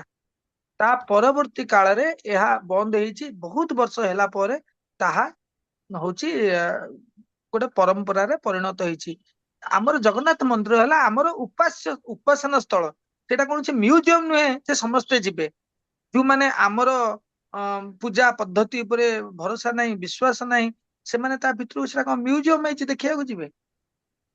ସେଟା ତ ଆମ ଉପାସନା ସ୍ଥଳ। କାହାର ଉପାସନା ସ୍ଥଳକୁ କାହାକୁ ଯିବା, ଯୋଉମାନେ ମାନୁନାହାନ୍ତି, ତାର ଯିବାର ପ୍ରମାଣ ନାହିଁ। ତେଣୁ ତାକୁ ବନ୍ଦ କରାଯାଇଛି ଯେ ସେମାନେ ଆମର ଏଇଭଳିଆ ଜିନିଷକୁ ଦେଖିକି ଆମକୁ ଉପହାସ ନ କରନ୍ତୁ। ତେଣୁ କୌଣସି ଧାର୍ମୀୟ କାରଣ ନାହିଁ ଯେ ଜଗନ୍ନାଥଙ୍କ ପାଖକୁ କେହି ଯାଇପାରିବେ ନାହିଁ। ଆପଣ ମାନେ ଶୁଣିଲେ ଆଶ୍ଚର୍ଯ୍ୟ ହେବେ, ଜଗତଗୁରୁ ଶଙ୍କରାଚାର୍ଯ୍ୟ ତାଙ୍କ ସହିତ ଜଣେ ବିଦେଶୀ ମହିଳାଙ୍କୁ ନେଇକିରି ଶ୍ରୀମନ୍ଦିର ଭିତରକୁ ଯାଇଥିଲେ, ଏଇ 1900 କେତେ ମସିହାରେ ନିଜେ ଶଙ୍କରାଚାର୍ଯ୍ୟ ନେଇକି ଯାଇଥିଲେ। ତେଣୁ ବାରଣ ରହିଲା କୋଉଠି? ସେ ବି ହିନ୍ଦୁ ଧର୍ମ ଗ୍ରହଣ କରିନାହାନ୍ତି। ଏହା ମାନେ ଇତିହାସରେ, ମାନେ ଆମର ଇତିହାସରେ ଅଛି, ଆମର ମନ୍ଦିରର ରେକର୍ଡରେ ଅଛି, ଶଙ୍କରାଚାର୍ଯ୍ୟ ନିଜେ ନେଇକି ଯାଇଥିଲେ ରଜାଙ୍କୁ ଏବଂ ସମସ୍ତ ଇଏକୁ କହିକିରି। ତାହା କେବଳ ଯେହେତୁ ଏଇଟା ଆମର ଉପାସନା ସ୍ଥଳୀ, ତେଣୁ ଆମେ ସେମାନଙ୍କୁ ସମସ୍ତଙ୍କୁ ବାରଣ କରୁଛୁ। ନହେଲେ କୌଣସି ଆମର ହିନ୍ଦୁ ଧର୍ମରେ କୌଣସି ଜାତିର ଲୋକଙ୍କୁ ଜଗନ୍ନାଥ ମନ୍ଦିର ବାରଣ ନାହିଁ, ଛୁଇଁବାରେ ବି ବାରଣ। ଜଗନ୍ନାଥଙ୍କୁ ରଥଯାତ୍ରାରେ ସମସ୍ତେ ଆସିକି କୁଣ୍ଡଉଥିଲେ, ସେ ହାଡି ହୁଅନ୍ତୁ, ବ୍ରାହ୍ମଣ ହୁଅନ୍ତୁ, ଯେ କୌଣସି ଧର୍ମାବଲମ୍ବୀ ହୁଅନ୍ତୁ, ସମସ୍ତେ ଜଗନ୍ନାଥଙ୍କୁ ଛୁଉଁଥିଲେ। କେହି ପଚାରୁ, ମାନେ କେହି କାହାକୁ ପଚାରୁ ନଥିଲେ ତମର ଜାତି କଣ, ବର୍ଣ୍ଣ କଣ, ଗୋତ୍ର କଣ, କେହି ପଚାରୁ ନଥିଲେ। ଭାଇ ଜଣେ ଫୋନ କରିଥିଲେ, ଯେହେତୁ ଆପଣ ସୁଆର ଆମର ନିଜ ଶାଳାର ଆପଣ ଇନଚାର୍ଜ, ଏଇ ଯୋଉ ସମସ୍ତେ କହନ୍ତି ଏଇ ଯୋଉ ଗୋଟାଏ ପରେ 9ଟା ଥାଏ, ଆଗ ଉପରଟା ସିଝିଯାଏ ପରେ, ୟା ବିଷୟରେ ଟିକେ ଆଲୋକପାତ କରିବେ ଭାଇ ଟିକେ। ଦେଖନ୍ତୁ, ଜଗନ୍ନାଥ ମନ୍ଦିର ଏକ ବିଜ୍ଞାନ ଉପରେ ଆଧାରିତ। କାହିଁକିନା ଭଗବାନ ନିଜେ ହେଲେ ବିଜ୍ଞାନ ଦୀପାଙ୍କୁରା। ଭଗବାନଙ୍କର ଗୋଟେ ନାମ ବିଷ୍ଣୁ ସହସ୍ର ନାମ ଦେଖିବେ, ସେ ହେଲେ ବିଜ୍ଞାନ ଦୀପାଙ୍କୁରା। ମହାପ୍ରଭୁଙ୍କଠୁ ସମସ୍ତ ବିଜ୍ଞାନ ଜାତ ହେଇଛି। ଯେତେବେଳେ ଏଇ ମନ୍ଦିର ସ୍ୱୟଂ ବିଶ୍ୱକର୍ମା ଯେତେବେଳେ ନିର୍ମାଣ କରିଛନ୍ତି, ସେତେବେଳେ ସେ ସମସ୍ତ ବିଜ୍ଞାନକୁ ଆଧାର କରି କରିଛନ୍ତି, କୌଣସି ଅନ୍ଧବିଶ୍ୱାସକୁ ନେଇକି ନୁହଁ। ଆପଣ ଦେଖିବେ, ଆପଣ ଦେଖନ୍ତୁ, ଆପଣ ଟିଭି ଦେଖନ୍ତୁ କି ମୋବାଇଲ ସିମ୍ କାର୍ଡ ଦେଖନ୍ତୁ, ତାପରେ ଦେଖନ୍ତୁ କେତେ ଗାର ଅଛି। ସେ ଗାର ଦିହରେ ଆମେ ସାରା ପୃଥିବୀ କି ଗୋଟିଏ ସେକେଣ୍ଡରେ ମାନେ ଯୋଡି ପାରୁଛେ। ଖାଲି ଗାର ଗୁଡାକ ଅଛି ନା, ତା ଦେହରେ କଣ ଅଛି? ସେମିତି ଆମର ପୂର୍ବଜ ମାନେ, ମୁନି ଋଷି ମାନେ ଆମକୁ ସେଇ ବିଦ୍ୟା ଦେଇଛନ୍ତି, ଯାହାକୁ ଆମେ ଯନ୍ତ୍ର ବୋଲି କହୁ। ସେ ଯନ୍ତ୍ର ବିଭିନ୍ନ ପ୍ରକାର ଯନ୍ତ୍ର ଅଛି। ସେମିତି ଜଗନ୍ନାଥଙ୍କର ଯୋଉ ଚୁଲା, ସେ ହେଲା ନବାକ୍ଷରୀ ଅନ୍ନପୂର୍ଣ୍ଣା ଯନ୍ତ୍ର ବା ଅଗ୍ନି ଯନ୍ତ୍ର।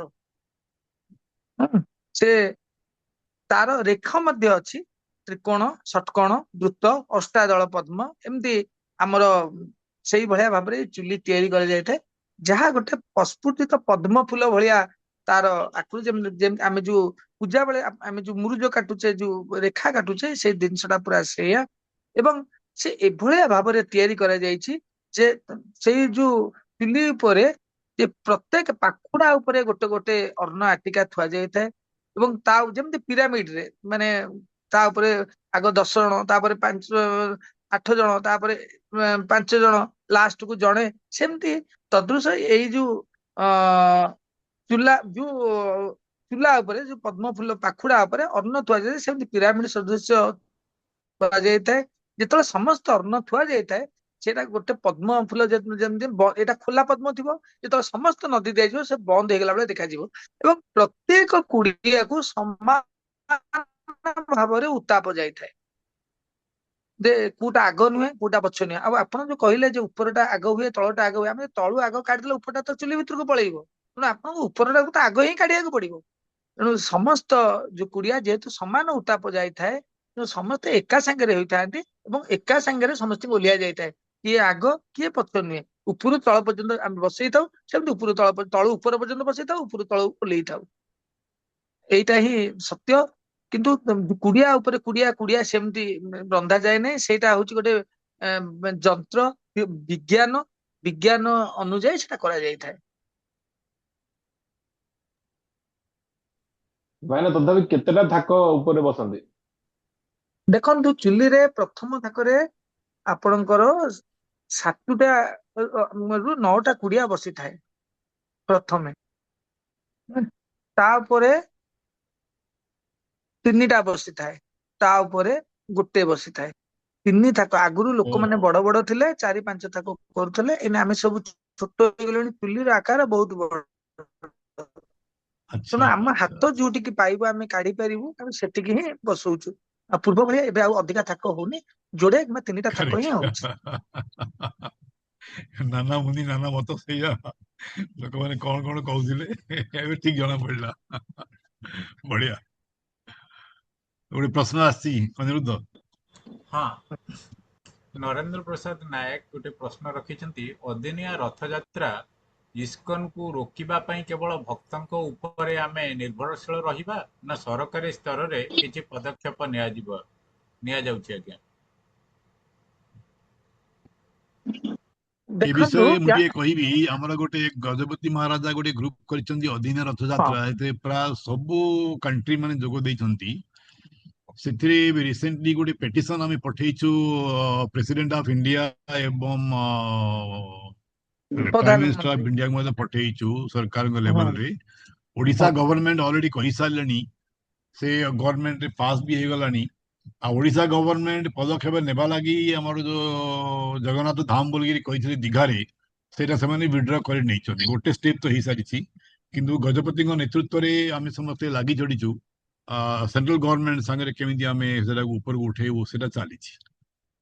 ସରକାର ଲେଭେଲ ନେବା ପାଇଁ ଆମର ଚାଲିଛି। ଆମେ ଆମର AGCC ଭିତରେ ଲିଡିଂ ପାର୍ଟ ନେଇଛି, ଅନ୍ୟ କଣ୍ଟ୍ରି ମାନେ ମଧ୍ୟ ଯୋଗଦାନ କରିଛନ୍ତି। ସେଟା ଗଜପତି ଠିକ ଆମକୁ ମାର୍ଗଦର୍ଶନ କରୁଛନ୍ତି। ଆମର ଗୋଟେ ଗ୍ରୁପ ସେ କରିଛନ୍ତି, ଏବାଉଟ 100+ ଲୋକମାନେ ଅଛନ୍ତି ଅଲଗା ଅଲଗା କଣ୍ଟ୍ରି।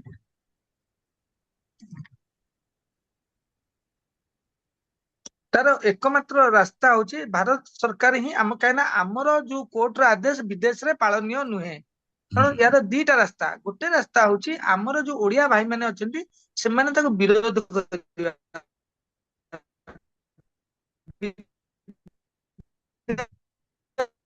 ବିରୋଧ ହବ ନାହିଁ ଯେ କଣ ଗୋଟେ ହଉ ଏଠି। ଦ୍ୱିତୀୟରେ ଭାରତ ସରକାର ଯଦି ଆମ୍ବାସୀ ମାନଙ୍କୁ ଉପଦେଶ ଦେବେ ଯେ ଏଇଭଳିଆ ଏଇ ସବୁ ଯାତ୍ରା ତମେ ବନ୍ଦ କର ବୋଲି, ଯଦି ଆମ୍ବାସୀ ତାଙ୍କର କହିବ ତାହେଲେ ତାଙ୍କୁ ବି ପରମିଶନ ମିଳିବ ନାହିଁ ରଥଯାତ୍ରା କରିବା ପାଇଁକା। ଏ ଦିଟା ମାର୍ଗ ଅଛି, ଆମେ ଦିଟା ଏକ ମାର୍ଗକୁ ଆମେ ଉପଯୋଗ କରୁଛୁ। କିନ୍ତୁ ଯେହେତୁ ରଥଯାତ୍ରା ଆମର ଜାତୀୟ ଯାତ୍ରାର ମାନ୍ୟତା ପାଇନି,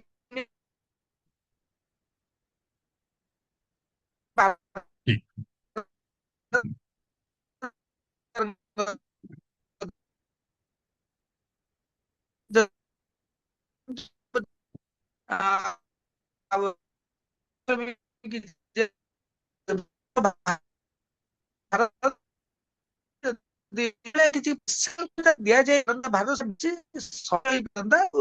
ମାନ୍ୟବର ଏବେ ରାଷ୍ଟ୍ରପତି ଆସିଥିଲେ ଏବଂ ପ୍ରଧାନମନ୍ତ୍ରୀ ଆମେ ଲିଖିତ ଆକାରରେ ଦେଇଛୁ ଏବଂ ଆମେ ଆଶା କରୁଛୁ ଯେ ମାନନୀୟ ନରେନ୍ଦ୍ର ମୋଦି ଏହାପରେ ନିଶ୍ଚିତ ଉଚିତ ପଦକ୍ଷେପ ନେବେ ଏବଂ ଜଗନ୍ନାଥଙ୍କର ଇଚ୍ଛା ନିଶ୍ଚିତ ଭାବରେ ଏହା ଖୁବ କମ ଦିନ ଭିତରେ ଧନ୍ୟବାଦ ଦେବି ଆମର ଯୋଉ ବିଦେଶରେ ଯୋଉ ଓଡିଆ ଭାଇ ଭଉଣୀ ମାନେ ଅଛନ୍ତି ସେମାନେ ମଧ୍ୟ ଏକଥା ବୁଝି ସାରିଲେଣି ଏବଂ ସେମାନେ ମଧ୍ୟ ଏକୁ ବିରୋଧ କରିବା ଆରମ୍ଭ କଲେଣି, ଯୋଉଟା କି ଆମ ପାଇଁକା ଗୋଟେ ସକାରାତ୍ମକ ପଦକ୍ଷେପ। ଯୋଉଟା କି ଆଗରୁ ହଉ ଲାଗୁନି, ସେମାନେ ତାଙ୍କୁ ସାହାଯ୍ୟ କରୁଥିଲେ ଆର୍ଥିକ, ମାନସିକ ଏବଂ ଦୈହିକ ତିନି ପ୍ରକାର ସାହାଯ୍ୟ କରୁଥିଲେ, ବର୍ତ୍ତମାନ ସେମାନେ ବିରୋଧ କରିବା ଆରମ୍ଭ କଲେଣି ସାରା ପୃଥିବୀରେ।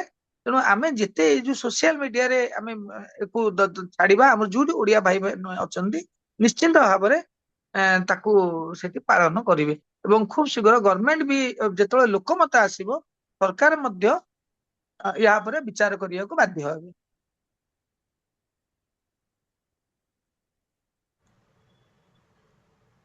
ବହୁତ ସୁନ୍ଦର। ଶାସ୍ତ୍ର, ପରମ୍ପରା ଓ ସତ୍ୟର ଆଧାରରେ ଆପଣଙ୍କର ଉପସ୍ଥାପନା, ଆମର ଆଶା ସମସ୍ତଙ୍କୁ ଭଲ ଲାଗିଥିବ ଆଉ ସମସ୍ତେ ଏହି ଶାସ୍ତ୍ର ଅନୁଯାୟୀ ରଥଯାତ୍ରା ପାଳନକୁ ସପକ୍ଷ କରି ଇସ୍କନ ଅନାଧିକୃତ ଭାବରେ ଯେଉଁ ରଥଯାତ୍ରା ପାଳନ କରାଯାଉଛି ତାକୁ ବିରୋଧ କରିବେ, ଏତିକି ଆଶା ମୁଁ ସମସ୍ତଙ୍କ ପାଖରେ ରଖୁଛି। ମହାପ୍ରଭୁ ସମସ୍ତଙ୍କୁ କୃପା କରନ୍ତୁ। ଏବଂ ଆମ ସହିତ ଆଜିର ଏହି ଆସରରେ ଅଛନ୍ତି ଶ୍ରୀ ପ୍ରତାପ କୁମାର ନାୟକ ସାଉଦି ଆରବିଆରୁ। ମୁଁ ତାଙ୍କୁ ଅନୁରୋଧ କରିବି ସେ ସାଉଦି ଆରବିଆରେ ଜଗନ୍ନାଥ ସଂସ୍କୃତି ଉପରେ କ'ଣ କେମିତି କରୁଛନ୍ତି ତାଙ୍କର ସମ୍ୟକ ବାର୍ତ୍ତା ରଖିବେ। ଜୟ ଶ୍ରୀ ଜଗନ୍ନାଥ। ଅନିରୁଦ୍ଧ ସେଟା କରିବା ଆଗରୁ ଗୋଟେ ପ୍ରଶ୍ନ ଜଷ୍ଟ ଆସିଲା, ସେଟାକୁ ଫିନିଶ କରିଦିଅ। ଓକେ। ହରିଶଙ୍କର ମହୋଦୟ ଲେଖିଛନ୍ତି, ଆଜ୍ଞା ଯେହେତୁ ବର୍ତ୍ତମାନ ହିନ୍ଦୁ ଧର୍ମାବଲମ୍ବୀ ଲୋକ ପୃଥିବୀରେ ବହୁତ କମ୍, ତେଣୁ ରଥଯାତ୍ରା ଯଦି କୌଣସି ଦିନରେ ବି କୌଣସି ଦେଶରେ ପାଳନ କଲେ ତେବେ ତାହା ଆମ ଧର୍ମର ପ୍ରଚାର ହୁଅନ୍ତା। ଏହା ବିଷୟରେ ଟିକେ କହିବେ। ଦେଖନ୍ତୁ ଆମ ଧର୍ମର ପ୍ରଚାର ଆଜି ଅନାଦି କାଳରୁ ହେଇ ସାରିଛି। ଦେଖନ୍ତୁ ଆପଣ ରଷିଆ ଯାଆନ୍ତୁ, ଆପଣ ଦେଖିବେ ସେଠାରେ କେବଳ ଜଗନ୍ନାଥଙ୍କ ମନ୍ଦିର ହିଁ ଅଛି, ଅନ୍ୟ କିଛି ମନ୍ଦିର ନାହିଁ। ଯଦି ଆମର ସର୍ବ ପ୍ରାଚୀନ ଧର୍ମ ହେଲା ଶୈବ ଧର୍ମ, ଯଦି ଶୈବ ଧର୍ମ ଯଦି ସର୍ବ ପ୍ରାଚୀନ ସେଠି କିନ୍ତୁ ଶୈବ ଜଗନ୍ନାଥଙ୍କ ମନ୍ଦିର ଅଛି, ତା ମାନେଟା କଣ? ଜଗନ୍ନାଥଙ୍କର ପୂର୍ବରୁ ବହୁତ ପ୍ରଚାର ହେଇଯାଏ, ତାଙ୍କ ପ୍ରଚାରର କୌଣସି ଆବଶ୍ୟକତା ହିଁ ନାହିଁ। ହିନ୍ଦୁ ଧର୍ମର ପ୍ରଚାର କରିବା ପାଇଁ କେବଳ ଜଗନ୍ନାଥ ହିଁ କଣ ଆଧାର ମିଳିଛନ୍ତି? ଆମର ଅନ୍ୟାନ୍ୟ ଦେବାଦେବୀ ଅଛନ୍ତି। ଅସୁବିଧା କଣ? ଆମେ ଖାଲି ରଥଯାତ୍ରା ଜଗନ୍ନାଥଙ୍କର ବହୁତ 12 ମାସରେ 13 ଯାତ୍ରା, ଆମେ ସମସ୍ତ ଯାତ୍ରାକୁ ପ୍ରଚାର, ପ୍ରତ୍ୟେକ ମାସରେ ଯାତ୍ରା ଅଛି। ଆପଣ ଯେକୌଣସି ଯାତ୍ରା ଆପଣ କରିପାରିବେ। ସବୁ ଦେଖନ୍ତୁ ଚନ୍ଦନ ଯାତ୍ରା 21 ଦିନ ବ୍ୟାପୀ ମହାପ୍ରଭୁ ବାହାରକୁ ଯାଉଛନ୍ତି ଦୋଳ ବିମାନରେ ବସିକିରି। ଆପଣ ଦେଖନ୍ତୁ ଦୋଳ ଯାତ୍ରା ମହାପ୍ରଭୁ ବାହାରକୁ ଆସୁଛନ୍ତି ଏବଂ ପ୍ରତ୍ୟେକ ମାନେ ମାସରେ ମହାପ୍ରଭୁଙ୍କ ଯାତ୍ରା ଅଛି। କେବଳ ରଥଯାତ୍ରାଟାକୁ ଆମେ କାହିଁକି ପ୍ରଚାରର ମାଧ୍ୟମ ବୋଲି ଭାବିବା, ଅନ୍ୟ ଯାତ୍ରା ଗୁଡାକ କାହିଁକି ନୁହେଁ? ଆମେ ଯଦି ଜଗନ୍ନାଥଙ୍କ ପ୍ରଚାର କରିବାକୁ ଚାହୁଁଛେ ତାହେଲେ ଜଗନ୍ନାଥଙ୍କ ପ୍ରତ୍ୟେକ ଜିନିଷକୁ ନେଇକି ଆଧାର କରନ୍ତୁ।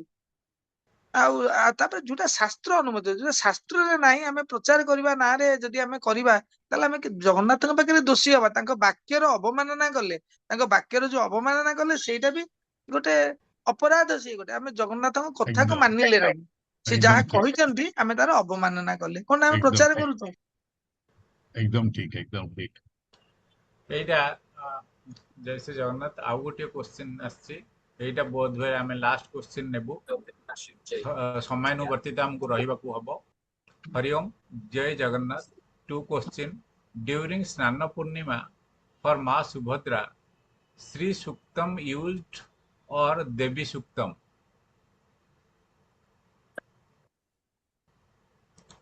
देखु आमर जो उपासना पद्धति जगन्नाथ उपासना पद्धति से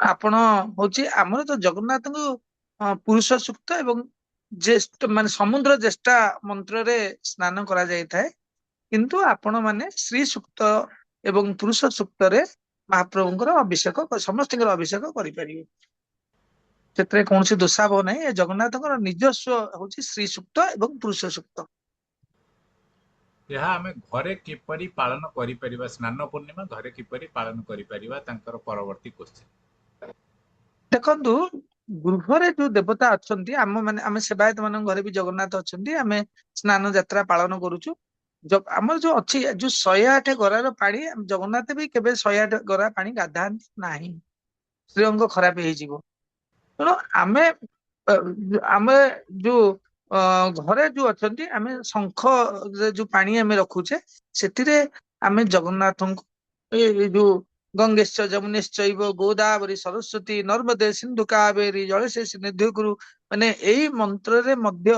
आम जगन्नाथ को स्नान करि परिबा जेते कम पानी जगन्नाथ ऊपर पकीबा ताहा जगन्नाथ एवं आम मंगलकर आम घरे यही सामान्य ओम नमो भगवते वासुदेवाय मंत्र रे हो कि ओम नमो नारायण मंत्र रे हो कि ओम नमो नृसिंहाय मंत्र रे हो जे कौन सी गोटे एका माने गोटे मंत्र रे अष्टादश अक्षर गोपाल मंत्र रे हो आम स्नान करिपरिबा हमर पुरुष सूक्त श्री सूक्त पढ़िबार आवश्यकता ही नाही ताहा केवल मंदिर मानक पालनीय गृह आमे तांकर नारे आमे विभिन्न तीर्थ को आह्वान करी जेमति कहली गंगेश जमुनेश गोदावरी विभिन्न तीर्थ कुरुक्षेत्रे गया गंगा प्रभासे पुष्कराणी ये जो विभिन्न नदी पवित्र नदी ना लेकिन आमे यही आमे तांको आह्वान करी हे गंगा हे ये सब तीर्थ ये जल रे समेत हो महाप्रभु को यही जल रे स्नान करुची मन रे भावना करी आमे शंखरे ही महाप्रभु को जेतिके पानी अच्छी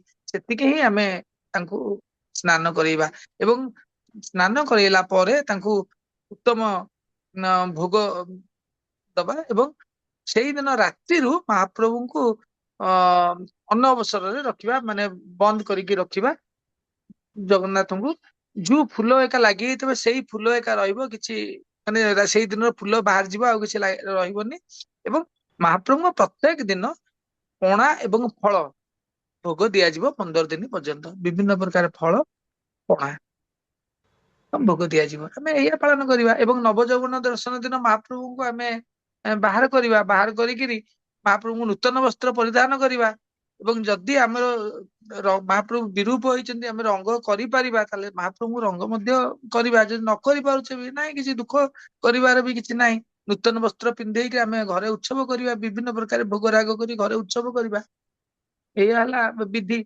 एवं जगन्नाथंकर जो रथ यात्रा समय रे जगन्नाथ जोटी बसेचंती से जगार विच्युत करी आउ गोटे जगार रखिबा जो एवं रथ जेतବେଳେ महाप्रभु नीलाद्रि विजय हम से फेर सिंहासन आरोहण करवा ये गृही मानकर ये विधि जोटी जगन्नाथ बसुंच से जगार आम उठे आनिबा अन्य से पाखरे रखंतु केवल स्थान टाक परिवर्तन कर दे परिबा ये आम घर मानक केवल स्थान परिवर्तन हम महाप्रभु से जगार रहिबे नाही एवं जेतବେଳେ महाप्रभुଙ୍କର बाहुडा यात्रा हम आम बाहुडा दिन आम जगन्नाथ को जगह को नहीं पार आम अपेक्षा करिया दरकार नहीं नीलाद्रि महोदय जगन्नाथ जाउछन्ती आम जीवा आवश्यक नहीं दशमी दिन आपण जगन्नाथ को लेकिन स्वस्थान में बसई दे पारे ताही विधि बहुत सुंदर बहुत बहुत क्लियरिटी मिला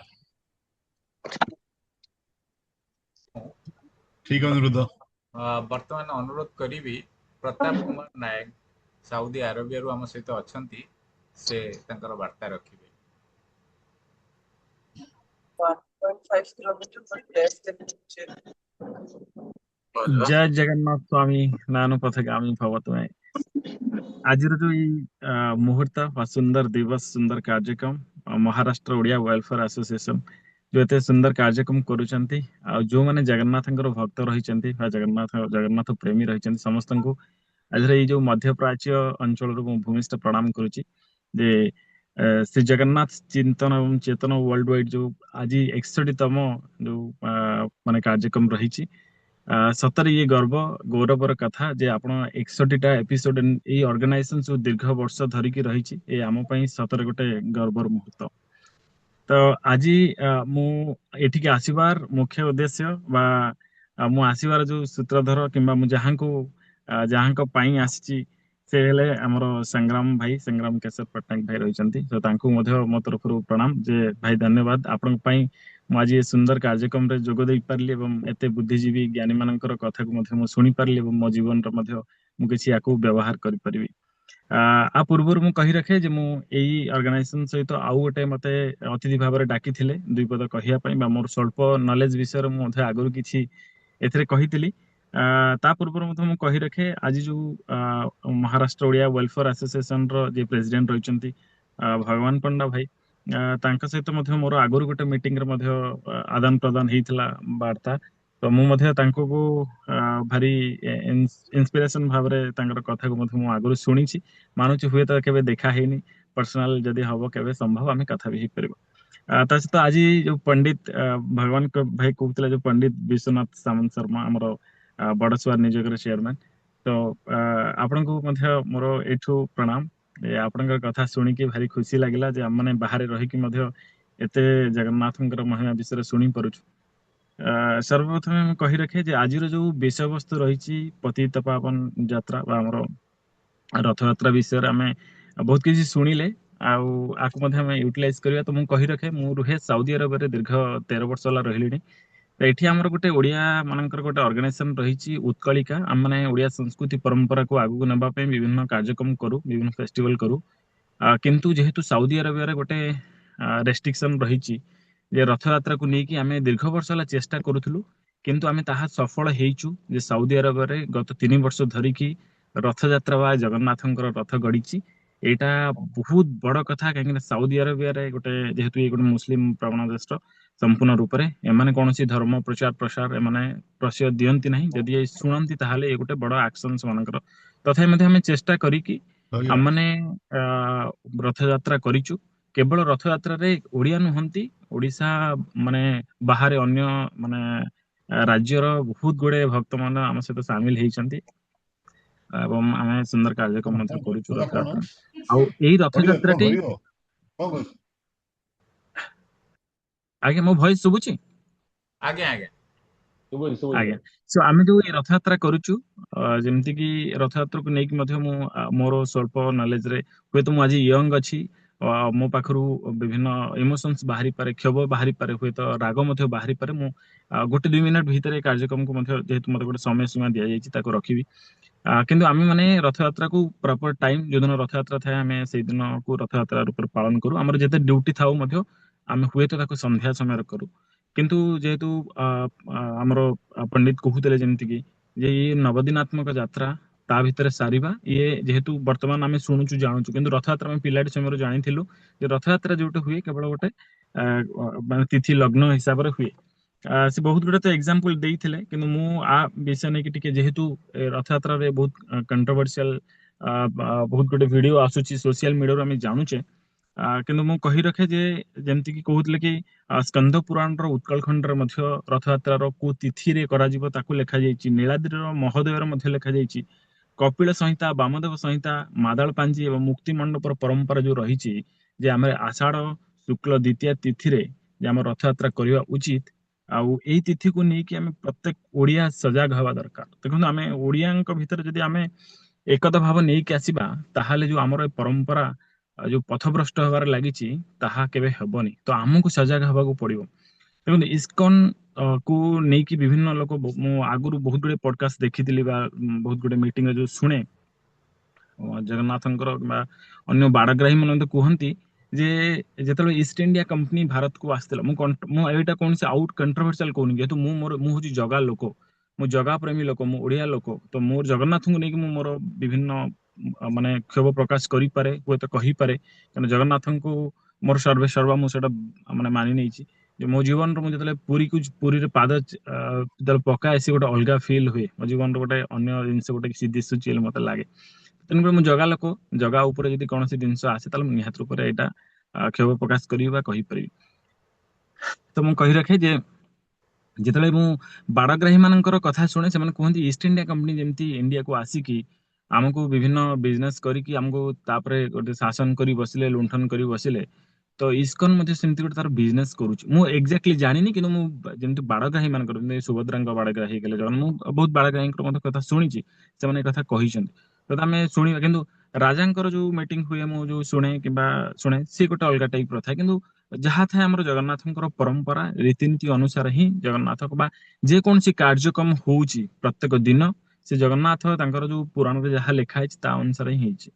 ତ ଆମେ ଯୋଉ ରଥଯାତ୍ରା ଏଠି କରୁଛୁ, ଏଠି ଗୋଟେ ଏତେ ସୁନ୍ଦର ମାନେ କାର୍ଯ୍ୟକ୍ରମ ହଉଛି, ଆମର ପ୍ରତ୍ୟେକ ମାନେ ଓଡ଼ିଆଙ୍କୁ ଭାରି ସମ୍ମାନ ମିଳୁଛି ଯେ ରଥଯାତ୍ରା ଯେହେତୁ ଆମେ ଜଗାଙ୍କର ଲୋକ, ଜଗନ୍ନାଥ ଧାମରୁ ଆମେ ଆସିଛୁ, ସମସ୍ତେ ଜଗନ୍ନାଥ କହିଲେ ହିଁ ଆମେ ପରିଚିତ, ବିଦେଶରେ ମଧ୍ୟ ଜଗନ୍ନାଥ କହିଲେ ମଧ୍ୟ ସମସ୍ତେ ଜାଣି ଦିଅନ୍ତି। ଏବଂ ଆପଣ ଓଡ଼ିଶାର ମାନେ ଭାରତର କୋଉଠି କହିଲେ ନେପାଳ ଜାଣୁନଥିବ, କିନ୍ତୁ ଜଗନ୍ନାଥ ଧାମ କହିଲେ ସେମାନେ ନେପାଳୀ ମାନେ ମଧ୍ୟ ଜାଣି ଦିଅନ୍ତି ଏଠି, କିମ୍ବା ଅନ୍ୟ କୌଣସି ମାନେ ସାଧାରଣତଃ ଯୋଉମାନେ ହିନ୍ଦୁ ଧର୍ମ, ଫିଲିପାଇନ୍ସର ମଧ୍ୟ କିଛି ଅଛନ୍ତି ଯୋଉମାନେ ହିନ୍ଦୁ ଧର୍ମକୁ ମାନନ୍ତି, ଏଠି ରଷିଆର ମଧ୍ୟ କିଛି ଅଛନ୍ତି, କିଛି ଜଣ ମଧ୍ୟ ଆମେ ଏଠି ଦେଖୁଛୁ ସେମାନେ ମଧ୍ୟ ମାନେ ଇଣ୍ଟରେଷ୍ଟ ଅଛନ୍ତି ଜାଣିବା ପାଇଁ। ତ ଇଏ ହେଲା। କିନ୍ତୁ ଏଇ ଯୋଉ ରଥଯାତ୍ରାର ଅଦିନିଆ ରଥଯାତ୍ରାକୁ ନେଇକି ମୁଁ 2-3 ଥର ବୋଧେ ମତେ ସୁଯୋଗ ମିଳିଛି କୌଣସି ଟିଭିରେ ବସିକି ଏ ବିଷୟ ନେଇକି ଆଲୋଚନା କରିବା ପାଇଁ, କିମ୍ବା ଆ ବିଷୟ ନେଇକି ମୁଁ ମୋର ଗୋଟେ ସ୍ୱତନ୍ତ୍ର କାର୍ଯ୍ୟକ୍ରମ ମଧ୍ୟ କରିଥିଲି ରଥଯାତ୍ରାକୁ ନେଇକି, ଯେ କାହିଁକି ହଉଛି, କେମିତି ହଉଛି। ଦେଖନ୍ତୁ, ରଥଯାତ୍ରା ତ ସେମାନେ ତାଙ୍କ ମନ ଇଚ୍ଛା କରୁଛନ୍ତି, ଏଇଟା ନିହାତି ରୂପରେ ଗୋଟେ ହିନ୍ଦୁ ଧର୍ମ ପ୍ରତି ଇଏ ଗୋଟେ ସେମାନଙ୍କର ଗୋଟେ ଆନ୍ତରିକତା ନାହିଁ କହିପାରିବା। ଆମେ କହିପାରିବାନି ହିନ୍ଦୁ ଧର୍ମକୁ ସେମାନେ ବିରୋଧ କରୁଛନ୍ତି, କିନ୍ତୁ ଏଇ ଯୋଉ ହିନ୍ଦୁ ଧର୍ମକୁ ଆନ୍ତରିକତା ନାହିଁ, ସେମାନେ ହିନ୍ଦୁ ଧର୍ମରେ ଏକ୍ଜାକ୍ଟଲି କଣ କଣ ହଉଛି, ଗୋଟେ ମୁସଲିମ ସେମାନେ ଇଦ୍ ଏଇ ଡେଟ୍ରେ ହିଁ ପାଳନ କରୁଛନ୍ତି, ଖ୍ରୀଷ୍ଟିଆନ ଆପଣ ଯାଆନ୍ତୁ ଏଇ ଡେଟ୍ରେ ହିଁ ସେମାନଙ୍କର ପାଳନ କରୁଛନ୍ତି। ତ ରଥଯାତ୍ରା ଲୋକ, ଆମେ ଜଗା ଲୋକ, ରଥଯାତ୍ରାକୁ ନେଇକି ଯଦି ଆପଣ ଅନ୍ୟ ଡେଟ୍ରେ ଯଦି ପକେଇବେ, କିମ୍ବା ତାଙ୍କୁ ଯେମିତି ପଣ୍ଡିତ କହୁଥିଲେ କି ତାଙ୍କୁ ଅନ୍ୟ ଡେଟ୍ରେ ମଧ୍ୟ ଜ୍ୱର କରେଇଦେବେ, ଆମେ ଆସ୍ଥାର ଲୋକ, ଆମେ ଆସ୍ଥା ଉପରେ ବିଶ୍ୱାସ କରୁ। କିନ୍ତୁ ଯଦି ଆପଣଙ୍କ ମନ ଇଚ୍ଛା କରିବେ, ତାହେଲେ ନିହାତି ରୂପରେ ଗୋଟେ ଖରାପ ମେସେଜ ସୋସାଇଟିକୁ ଯାଉଛି। ମୁଁ 3ଟି ଜିନିଷ କିମ୍ବା 4ଟି ଜିନିଷ ରଖିବି। ଆମେ ତ ଆକୁ ନେଇକି ଯେମିତି ଗଭର୍ଣ୍ଣମେଣ୍ଟ କିଛି ଗୋଟେ ମାନେ ପଦକ୍ଷେପ ନେଲେ ଇଏ ହେଇପାରିବ, ସେଣ୍ଟ୍ରାଲ ଗଭର୍ଣ୍ଣମେଣ୍ଟ ନେବା ଆବଶ୍ୟକ, ଷ୍ଟେଟ ଗଭର୍ଣ୍ଣମେଣ୍ଟ ନେଲେ ମଧ୍ୟ ସେ କୌଣସି କରିବ କି ନାହିଁ ମୁଁ ଜାଣିନି, କିନ୍ତୁ ସେଣ୍ଟ୍ରାଲ ଗଭର୍ଣ୍ଣମେଣ୍ଟ ପାଖରେ ଏଟା ପହଞ୍ଚିବା ଆବଶ୍ୟକ, ସେମାନଙ୍କର ଆମ୍ବାସିକୁ ଜଣାଇବେ, ଆମ୍ବାସି ପରମିଶନ ନ ଦେବା ଆବଶ୍ୟକ ପ୍ରତ୍ୟେକ ଷ୍ଟେଟର ପ୍ରତ୍ୟେକ କଣ୍ଟ୍ରିରେ, ତାହେଲେ ସେମାନେ ଯାଇକି ସେଇ ଡେଟ୍ରେ କରିପାରିବେ ନାହିଁ, ପ୍ରଥମ କଥା। ଦ୍ୱିତୀୟ କଥା ହେଲା ଯେ ଯୋଉ ଓଡ଼ିଆ ମାନେ ଇସ୍କନ ସହିତ ଜଡିତ ଅନ୍ୟ ଦେଶ ମାନଙ୍କରେ, ଏବେ ଯୋଉମାନେ ଓଡ଼ିଆ ମଧ୍ୟ ଆମ ଭିତରେ ମଧ୍ୟ ଯୋଉମାନେ ଇସ୍କନ ସହିତ ଜଡିତ ଅଛନ୍ତି, ସେମାନଙ୍କୁ ମଧ୍ୟ କିଛି ମାତ୍ରାରେ ଲାଗୁଛି ଯେ ଆପଣ ଇସ୍କନ ବିରୋଧରେ କାହିଁ କହୁଛନ୍ତି। ଆମେ ଇସ୍କନ ବିରୋଧରେ କହୁନାହୁଁ। ଇସ୍କନ ମୁଁ 3-4ଟା ପଏଣ୍ଟ କେବଳ ରଖିବି, ଯଦି ଏଇଟା ସମ୍ଭବ ହେଇପାରେ। ମୁଁ ଜଣେ ୟଙ୍ଗ ପିଲା ଅଛି, ମୋର 30ରୁ 40 ବର୍ଷ ଭିତରେ ମୋର ବୟସ, ତ ମୁଁ ମୋର ଦେଖେଇ ପାରି, କାରଣ ଆମେ ଯଦି ସେମାନଙ୍କୁ ବିରୋଧ କରିବାନି, ଫୋର୍ସଫୁଲି କରିବାନି, ସେମାନଙ୍କୁ ବିଭିନ୍ନ କଥା ଯଦି ଗାଳି ଗୁଲଜ ନ କରିବା, ତାହେଲେ ହବ ନାହିଁ। ଇଏ କୌଣସି ଆମେ କେତେ ସହିବା, ଆମେ କେତେ କୋମଳ ହୃଦୟ ନେଇକି ଓଡ଼ିଆ ଗୋଟେ ବଞ୍ଚିବା, ଆମେ ଯେ ଆମ ଉପରେ କେତେ ଅତ୍ୟାଚାର ହବ। ଆମର ଭଗବାନଙ୍କୁ ନେଇକି ଆପଣ ଯୋଉ ସମୟରେ ଯୋଉଠି ନେଇକି ବୁଲେଇ ଦଉଛନ୍ତି, ମନ ଇଚ୍ଛା ଫିଙ୍ଗି ଦଉଛନ୍ତି, ତାମାନେ ତାର କହିବାର ଆପଣ କରୁଛନ୍ତି ତାମାନେ ସେୟା। ଆପଣ ଆସିକି ଏଠି ବିଜନେସ କରନ୍ତୁ, 250-300 ଟଙ୍କା ଥାଳି ବିକନ୍ତୁ, ଖାଇବା ବିକନ୍ତୁ, ଯୋଉମାନେ ଯାଇକି ଖାଇବା କଥା ଖାଆନ୍ତୁ, କିନ୍ତୁ ନା, ଆପଣ କେବେ କୌଣସି ମାତ୍ରାରେ ଆମ ଜଗନ୍ନାଥଙ୍କୁ ନେଇକି ଆପଣଙ୍କ ଅନୁସାରେ ଆପଣ ଯାଇକି ବାହାରେ କୋଉଠି ରଥଯାତ୍ରା କରିପାରିବେନି ଆପଣ ମନ ଇଚ୍ଛା। ତାକୁ ବିରୋଧ ପ୍ରତ୍ୟେକ ଓଡ଼ିଆ ହେବା ଆବଶ୍ୟକ। ମୁଁ 3-4ଟା ପଏଣ୍ଟ ରଖିବି, 3-4ଟା ପଏଣ୍ଟ ଭିତରେ ମୋର ମନ୍ତବ୍ୟ ମୁଁ ଶେଷ କରିବି।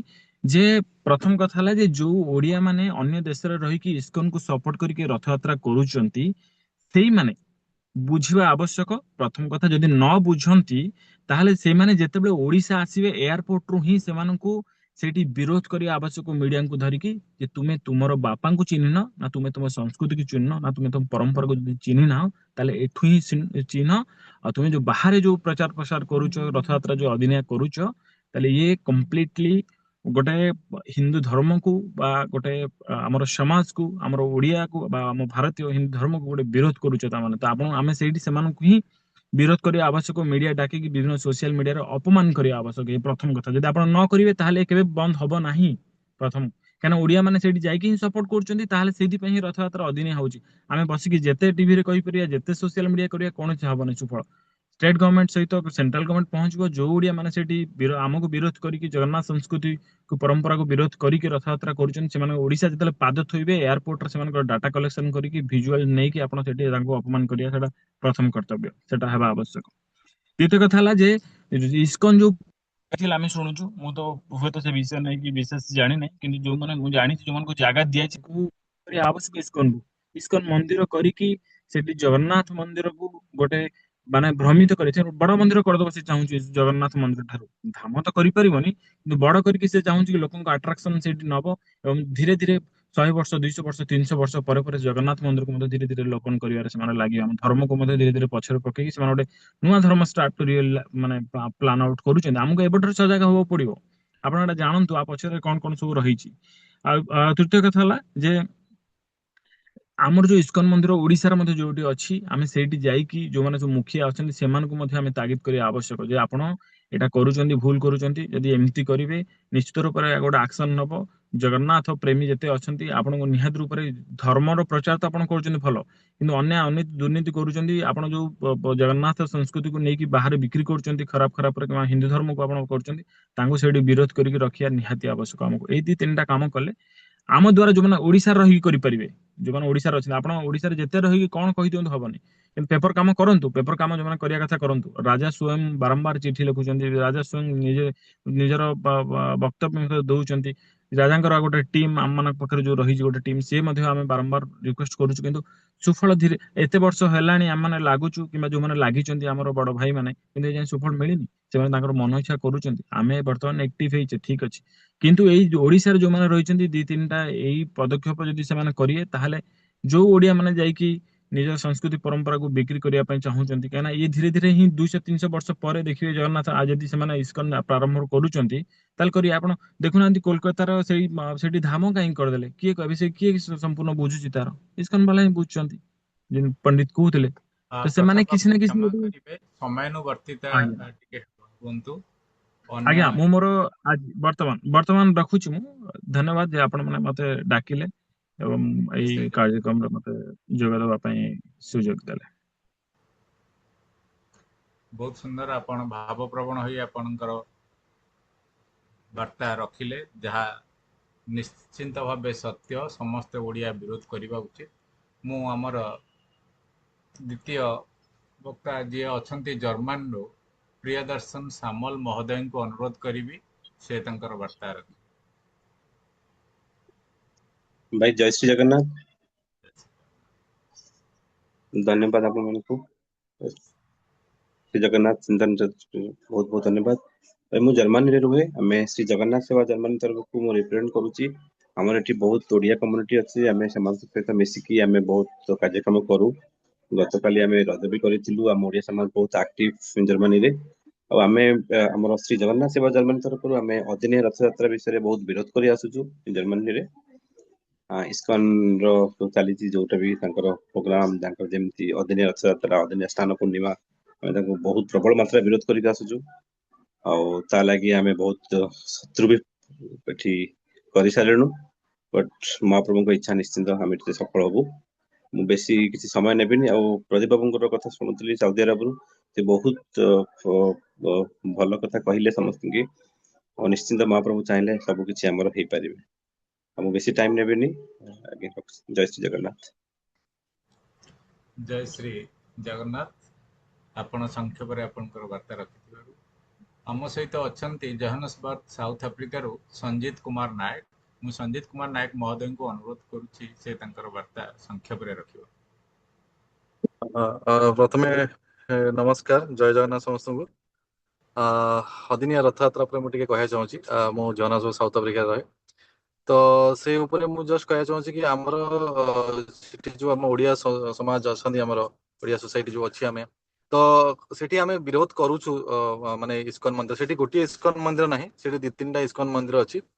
तो सेमाने सेठी माने जो मन इच्छा रथयात्रा करछंती एक्चुअली किछिटा सेठी जो हमर तांकर भक्त अछन इस्कन सेमाने किछि जानु नाहंती माने सेमाने गोटे भाव विहळ होई कि जगन्नाथ को सेमाने भल पाउछंती श्री कृष्ण को भल पाउछंती तो तांकर सेही विषय एते नॉलेज नै मु जेत मु किछिटा लोकन सहित तांक सहित मिसिथिली सेमानंकु एक्चुअली तांकर जो हेड माने जेमते गाइड करछन सेतरा किछि जण कॉर्पोरेट लोक भी सेमाने काम करछन सेमाने जो माने काम करछन जॉब करछन सेमाने आसी जेत इस्कन रे मिसुचंती आ तांकर माने जगन्नाथ ऊपर माने सीमित नॉलेज रे सेमाने माने कार्यटा करूछंती तेणुकरी सेमानंकु किछि माने सेमाने किछि जानु नाहंती एक्चुअली रथयात्रा केबे हवा कथा आम आषाढ़ मास शुक्ल पक्ष द्वितीय तिथि जो हवा कथा रथयात्रा से विषय से जानु नाहंती एइटे सेमाने गोटे भाबुचंती कि हाँ रथयात्रा केतळे भी रथयात्रा करि परिबा आमे जगन्नाथ भल पाउछु आमे रास्ता रे तांकु केतळे भी बाहर कर परिबु सेमाने सेटा गोटे गोटे तांकर एमिति आस्था रे गोटे माने माने भूल नॉलेज तो कहया गले तांक पाखु जाईची आउ सेथिपाई आमे तांकु विरोध करथलु आउ महाराज गजपति महाराज को सहायता रे तांकर गाइडेंस रे आमे तांकु चिठी मध्ये लिखिथिलु आउ सेमाने मध्ये आमु सेही जिंसटा कहिले कि देखंतु आमे इठु आम द्वारा किछि करि परिबु नाही जहा होछि मायापुर आउ हमर तांकर हेड ऑफिस जहा इंस्ट्रक्शन आछुछि सेमाने से हिसाब रे सेमाने सेटा पालन करछोनी तांकर रथयात्रा आ मु किछि जिंस कहया जाउ जोडे जिंस कि सेमाने रथयात्रा जो करूछोनी बहुत खराब वे रे पालन करछु जोटा कि हम देखिले आज ओडिया हम बहुत खराब लागुछि सेमाने डीजे बजौछोंती माने अलगा गीत बजौछोंती जगन्नाथ वाणी रखिछि गोटे मेला टाइप रो करूछोंती तो सेटा काफी दुख लागुछि जो भाव से रथयात्रा करूछोंती तो सेइथि गजपति महाराज को सहायता आमे माने तांको चिठी लिखितलु आमे तांको अपोज भी करिछु तो से माने सेही जिंस हमकु बारंबार कहउछन्ती कि जदि आपण हमर हेड ऑफिस जहा इंस्ट्रक्शन आसुछि आमे सेही हिसाब रे पालन करिवु इवन से माने तांको लॉयर भी से माने आनिथिले जो दिन आमे तांको चिठी नेकी जाइतलु तांको बाबू लॉयर आनी कि बसैथिले कि काळे आमे किछि तांको माने हल्ला वाला करिवु तो किंतु से माने आमे तांको हमर दुख प्रकाश तांको करिथला मु जणैथिलु कि देखंतु ए सब जिंस करंतुनी एटा तार जो 9 दिन अछि सेही भितरे कर से माने कि बहुत सारा एक्सक्यूजेस देथिले कि ना आमे देखंतु एटी बहुत ठंडा होछि ठंडा रे आमे करि परिबुनु हमर कॉर्पोरेट जॉब अछि ना आमे सैटरडे संडे देखिकी करिवु तो आमे सेही जिंस आमे तांको कहितलु देखंतु आपण जदि करि पारनंती आपण जदि सेटा होउनी त हम करंतुनी रथयात्रा किंतु मन इच्छा अन्य दिन रे करबाटा ठीक नुह तेणु आम जिनसा कर देखा जाऊ आगू जदि गवर्नमेंट तरफ स्टेट गवर्नमेंट आउ गवर्नमेंट ऑफ इंडिया तरफ किसी एक्शन नहीं डेफिनेटली यहाँ माने बंद हम बोली मत आशा करुच्ची आम ओडिया समाज तरफ भी आम यहाँ प्रचेषा करुचु तेणु से कहूँ नमस्कार जय जगन्नाथ जय श्री जगन्नाथ आपणकर प्रचेष्टा सफल हो समस्त ये प्रचेष्टा करंतु महाप्रभुଙ୍କର कृपा या निश्चित सफल हेबो आज्ञा आज्ञा जय जगन्नाथ परवर्ती 3 मासर विभिन्न संस्था जो माने यही वेबिनार बा आभासी कार्यक्रम रे भाग नेबे बा मिलित सहयोग रे एजेसीसी डब्ल्यूडब्ल्यू सह करिवे सेमानंक संबंध रे डॉक्टर भगवान पंडा को अनुरोध करूची कहिबा पाई। हरि ओम। हमारा प्रति मासर शेष शनिवार किंबा शेष रविवार दिन ये आभासी कार्यक्रम हुए अलग अलग कंट्री अलग अलग देश अलग अलग विदेश को लेकिन आम करूँ इवेन भारत भितर अलग अलग देश को लेकिन सांगे आम करूँ ओडिशा रे अनेक संस्था जोग दियंती जेहेतु एवं रथयात्रा आसिलानी समस्ते व्यस्त अच्छा तो जुलाई मसरे किए कर एक्जाक्टली ठीक कर 3 मासर प्रोग्राम आज मु क्लियर कट आम दे पारिबनी चेष्टा चली कि कानाडा डेफिनेटली आसन मास कर तो कहते किंतु कोशिश चली गोटे दिन कानाडा हम आ गोटे दिन पुणे हम आ गोटे दिन आम चेष्टा करूँ आ गोटे इंडोनेशिया एमती किसी करने ट्राए करूँ से एक्चुअली विवरणीटा आम परवर्ती काल में आपण मानक सूचना द्वारा आम जनइबू ठीक कर एनाउंसमेंट करूँ बिकज रथयात्रा क्षमा करेंगे बाकी एवं जो भाई कहते जोन्सबर्ग रु से ठीक कहले प्रचेषा अनेक चली सब जगह आमर प्रोटेस्ट लेटर जाली गलानी इवेन प्रेसिडेंट पाखे पहुंची गलानी एवं प्रधानमंत्री पाखे पहुंची गलानी से टॉप लेवल ले काम चली आमर से आमर गजपति महाराजा नेतृत्व नहीं डेफिनेटली महाप्रभु जगन्नाथ चाहिए सब किसी हो पार आ मायापुरी विषय जो कहले मायापुरी सांगरे गोटे हाई लेवल मीटिंग भी होता जो आमर जो स्कॉलर माने श्रीक्षेत्र स्कॉलर माने सब जाइए हरे कृष्ण सतपथी एवं मठ महंत माने ଏ ସମୟରେ ଯାଇଥିଲେ ଅନେକ ଚର୍ଚ୍ଚା ହେଇଥିଲା। ସେମାନେ ପ୍ରତିଶ୍ରୁତି ଦେଇଥିଲେ ଯେ ସ୍ନାନ ପୂର୍ଣ୍ଣିମାଟା ଆମେ ଡେଫିନେଟଲି ଠିକ ଟାଇମରେ କରିପାରିବୁ। ଇଣ୍ଡିଆରେ ତ 2ଟି ଯାକ କରିବୁ ବୋଲି ସେମାନେ କହିଛନ୍ତି।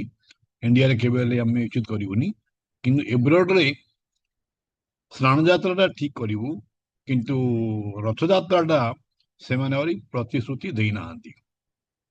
ଗଜପତିଙ୍କର ଚାଲିଛି କ୍ଷୋଭ ଏବଂ କଣ୍ଟିନ୍ୟୁଅସଲି ଆମର ପିଟିସନ ଚାଲିଛି। ଆମର ଅନ୍ୟ ଓଡ଼ିଆ ଭାଇମାନେ ଯୋଉ ଅଲଗା ଅଲଗା କଣ୍ଟ୍ରିରେ ଅଛନ୍ତି, ସେମାନେ ସେ ସ୍ଥାନର ଇସ୍କନ ବାଲା ପାଖକୁ ଯାଇକିରି ତାଙ୍କ ସାଙ୍ଗରେ ପ୍ରୋଟେଷ୍ଟ ବି କରିଛନ୍ତି, କ୍ଷୋଭ ପ୍ରକାଶ କରିଛନ୍ତି। ଏଇଟା କଣ୍ଟିନ୍ୟୁଅସଲି ଚାଲିଛି। ଏଇଟା ହଉଛି ଗୋଟେ ଅନଗୋଇଂ ମୁଭମେଣ୍ଟ। ଏଇଟା ଗୋଟିଏ ଦିନର ଖେଳ ନାହିଁ, ସମସ୍ତଙ୍କୁ ଯୋଗ ଦେବାକୁ ପଡିବ। ଯେମିତି ଆପଣମାନେ କହିଲେ, ଏମାନେ ଆମର ଓଡ଼ିଆ ମାନେ ମଧ୍ୟ ଇସ୍କନ ସାଙ୍ଗରେ ଯୋଗ ଦେଇକରି ତାଙ୍କୁ ସପୋର୍ଟ ବି କରୁଛନ୍ତି ଅନେକଟା। ତାଙ୍କୁ ମଧ୍ୟ ଠିକ ବୁଝେଇବାକୁ ପଡିବ ଯେ କୋଉଟା ରାଇଟ୍ କୋଉଟା ରଙ୍ଗ। ସେ ବିଷୟରେ ମଧ୍ୟ ପ୍ରଚେଷ୍ଟା ଚାଲିଛି। ଅନେକ ବୁକଲେଟ୍ ଦିଆଯାଇଛି, ଆଉ କଣ୍ଟିନ୍ୟୁଅସଲି ଗଜପତିଙ୍କର ଲେଟର, ଏକଦମ ଡିସ୍କ୍ରିପସନ ଏସବୁ ଡିଷ୍ଟ୍ରିବ୍ୟୁସନ କରାଯାଇଛି। ଆପଣମାନେ ସବୁ ଯୋଗ ଦିଅନ୍ତୁ ଆମର ସେ ମୁଭମେଣ୍ଟ ସାଙ୍ଗରେ। ଆପଣମାନେ ଜାଣିପାରିବେ କଣ କଣ ଚାଲିଛି। ଆମର ଏ ସଂସ୍ଥା ମଧ୍ୟ ଅଲଗା ଷ୍ଟେପ ନେଇକରି ଆମେ ଅଲଗା ଇନ ଆୱାର ଓନ୍ ୱେ ଆମେ ଚାଲିଛୁ। ସେଇଟା ସମସ୍ତେ ମିଶିକିରି ଯଦି ମିଳିତ ଭାବରେ ଆମେ କରିବା, ଆମେ ଡେଫିନେଟଲି ସକ୍ସେସ୍ ହେବା।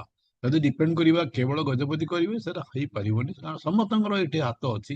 ଆଜିକାଲି ତ ସ୍ୱାଧୀନ ଯୁଗ, ଏଥିପାଇଁ ସମସ୍ତେ ଯେତେ ସଂସ୍ଥା ଅଛନ୍ତି ସମସ୍ତେ ନିଜ ନିଜ ଆଡୁ ଯଦି ପ୍ରୋଟେଷ୍ଟ ଆରମ୍ଭ କରିବା, ଡେଫିନେଟଲି ଗଭର୍ଣ୍ଣମେଣ୍ଟ କାନକୁ ଯିବ, କିଛି ନା କିଛି କରିବ। ଏଇଟା ମଧ୍ୟ ଆମେ ଗଭର୍ଣ୍ଣମେଣ୍ଟ ଆମେ ରିକ୍ୱେଷ୍ଟ କରିଛୁ ଗଜପତିଙ୍କୁ ଯେ ଏଇଟା ଗୋଟେ ନ୍ୟାସନାଲ ଫେଷ୍ଟିଭାଲ ଡିକ୍ଲେୟାର କରାଯାଉ।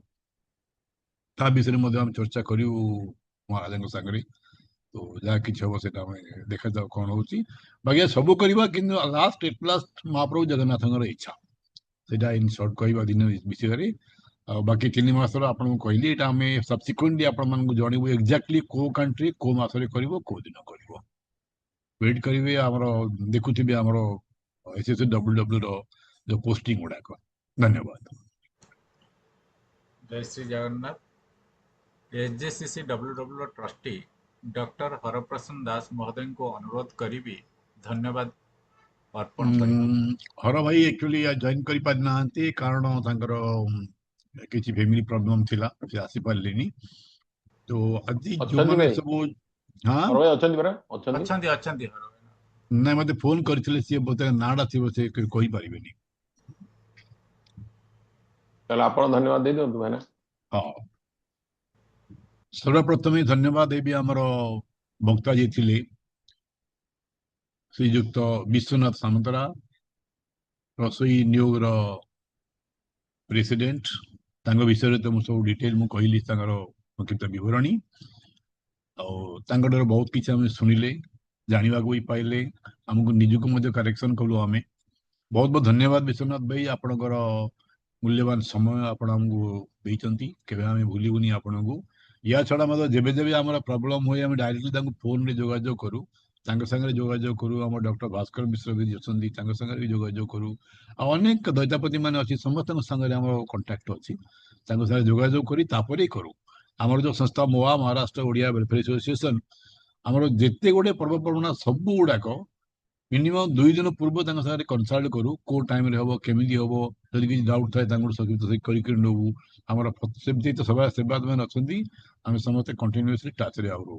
ଏଇଟା ସମସ୍ତଙ୍କୁ ଅନୁରୋଧ, ଆମେ ସମସ୍ତେ ପୁରୀ ସାଙ୍ଗରେ ଟାଚରେ ରହିବା, ଠିକ ଜିନିଷ ବୁଝିକିରି ନେବା, ତାପରେ ସେଟା ପାଳନ କରିବା। ସେଇଟା ଆମେ କରୁଛୁ। ବହୁତ ବହୁତ ଧନ୍ୟବାଦ ବିଶ୍ୱନାଥ ଭାଇ, ଆପଣଙ୍କର ଏଇ ମୂଲ୍ୟବାନ ସମୟ ପାଇଁ। ତାପରେ ଧନ୍ୟବାଦ ଦେବି ଯେତେ ଆମର କଣ୍ଟ୍ରିରୁ ଆସିଥିଲେ, ଆମର ପ୍ରତାପ ନାୟକ ବାବୁ, ପ୍ରିୟଦର୍ଶିନୀ ବାବୁ ଏବଂ ସଞ୍ଜିତ କୁମାର ବାବୁ, ବହୁତ ବହୁତ ଧନ୍ୟବାଦ। ଆପଣମାନେ ସମୟ ବାହାର କଲେ ଏବଂ ଜଏନ୍ କରିଥିଲେ। ଆଜି ମୁଁ ଦେଖୁଥିଲି ଆମର ସବ୍ୟସାଚୀ ରଥ ଜଏନ୍ କରିଥିଲେ ମସ୍କୋରୁ, ଆଦିତ୍ୟ ପରିଡ଼ା ଭାଇ ଜଏନ୍ କରିଥିଲେ କାନାଡାରୁ। ତାପରେ ବର୍ତ୍ତମାନ ସୁଦ୍ଧା ଅଛନ୍ତି ସୁଭାଷ ସାହୁ ବାବୁ ବାହାରିନରୁ, ଆଉ ସୁକାନ୍ତ ସାହୁ ବାବୁ ଆମର ଟ୍ରଷ୍ଟି ଇକୋରୁ ଜଏନ୍ କରିଥିଲେ। ତାପରେ ସ୍ୱାତି ନାନୀ ଅଛନ୍ତି ଆମର ଆମେରିକାରୁ, ଡଲାସରୁ ଜଏନ୍ କରିଛନ୍ତି, ଏବେ ବି ସେ ଅଛନ୍ତି ଆମର ଲାଇନରେ। ତାପରେ ଆଉ କାହାକୁ ଦେଖିବେ ଅନେକ ଦିନ ଡ୍ରପ୍ ଆଉଟ୍ ହେଇସାରିଲାଣି। ଯୋଉମାନେ ଜଏନ୍ କରିଥିଲେ ଏବଂ ଡ୍ରପ୍ ଆଉଟ୍ କରି ଯାଇଛନ୍ତି, ସେମାନଙ୍କୁ ମଧ୍ୟ ଅତ୍ୟନ୍ତ ଧନ୍ୟବାଦ।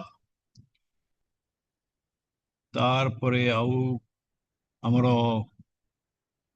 अनिरुद्ध को मु धन्यवाद कौन देवी तार तो प्रोग्राम एटा से निजे कंडक्ट करबा कथा तो सी एक्चुअली हमर मुहारा जने मेरुदंड एते से हमर मुहारा प्रोग्राम होय तापर मुझे भार नष्ट कर दिए से भल भाव तुलाए ताको सब हिस्ट्री जना बहुत बहुत धन्यवाद अनिरुद्ध आउ मधुस्मिता झील को कौन धन्यवाद देवी जेबे हमर एई प्रोग्राम कल्चरल प्रोग्राम हुए इमिडिएटली ताको ही मने पकाए आ से सब ठीक भल भाव तुलाए थे आज आप देखिए दुईटा पारंपरिक भजन से गाइला कि सुंदर भाव गाइला बिना इंस्ट्रुमेंट किछि नाही तबला फबला किछि नाही निज कंट्री से गाई चलला आउ डांस टा में करि पालुनी कहीं की ठीक ठीक कामे ये पाई पालुनी कलाकार सेथिबे पाई करि पालुनी आउ बाकी समस्त देला तापर पर्दा पथरे नॉर्मली हमर ए सब जो पर्दा पथरे सब किछि काम करे हमर एसडब्ल्यूडब्ल्यू रो सुस्मिता दास बहुत भल झीटी हमर सब रेकर्ड मेंटेनिंग करे आ प्रत्येकटा प्रोग्राम से हैंडल करे जेहेतु आज किसी से व्यस्त रही गला से पर्दा पथरे सब करूची किंतु से भार आज अनुरोध को दिया जाइथिला तो अनुरोध बहुत भल भाव तुले बहुत बहुत धन्यवाद सुस्मिता एवं वंस अगेन अनुरुद्ध आउ का मु जानी का छाड़ी कि छाड़ी देथिबी क्षमा करिवे ना भय महाप्रभु संगे महाप्रभु छाड़ देले महाप्रभु नहीं से तो लास्ट है ना महाप्रभु तो अल्टीमेट तो यदि किसी ह्यूमन बीइंग को छाड़ दे पारे क्षमा करिवे एंड धन्यवाद देवी आमर जे लीडर आमर श्रीजुक्त रमेश चंद्र विश्वाल आमर मैनेजिंग ट्रस्टी सब सी कांदरे पूरा कंप्लीटली बर्डन लेके चली जाती सी जेमिति हमको उपदेश दियंती से अनुसार आम करूँ बहुत बहुत धन्यवाद रमेश बाबू एवं आमर संग्राम भाई एक्चुअली ये कामटा एक्चुअली तांकर संग्राम भाई किसी समय पे मते तुलेबाकू देइचंती तो तापर जेबे से नेबे बहुत बहुत धन्यवाद संग्राम भाई आपनकर चेष्टा पाई बाकी समस्त ट्रस्टी मानक धन्यवाद जो माने अटेंड करिसंती जो माने अटेंड करि पारि नांती से मानक धन्यवाद एवं हमर क्लोजली अनेक लोग जॉइन करिसंती जा हम देखुची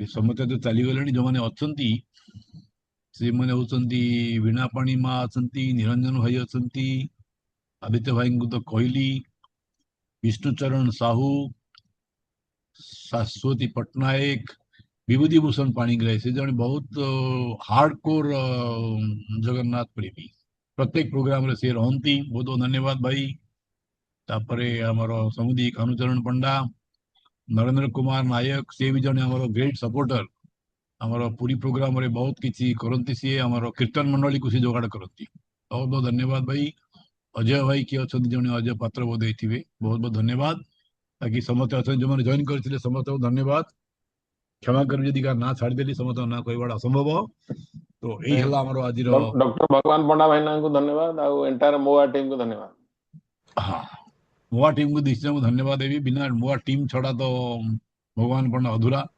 मोआर जो आम जो अच्छा सब बानर सेना माने तो से छड़ा केवल चलनी से प्रचेषारू से डेडिकेशन द्वारा ही मो आज यूनिटी अच्छी बेस ठीक दिगरे गति करुच्ची आउ मोर ना आज कौन ऑर्गेनाइजेशन ना जो मैंने कि मोआ विषय जानी ना तो बहुत बहुत धन्यवाद मो टीम ये था ये महाप्रभु जगन्नाथ के प्रति प्रेम था ये रथयात्रा आसीगला से समस्त व्यस्त कंटिन्यूअसली मीटिंग चली रथ निर्माण भी चली ये सब चल समस्त आपण मैंने व्यस्त थे व्यस्त रहा प्रभुंर हुजाद्रा कि भल भाव हो समस्त को भल महाप्रभु भल बुद्धि दिंतु समस्त हाथ जोड़ी समस्त महाप्रभु प्रार्थना करवा जय श्री जगन्नाथ जय श्री जगन्नाथ जय श्री जगन्नाथ जय श्री जगन्नाथ शेष स्पर्श आमर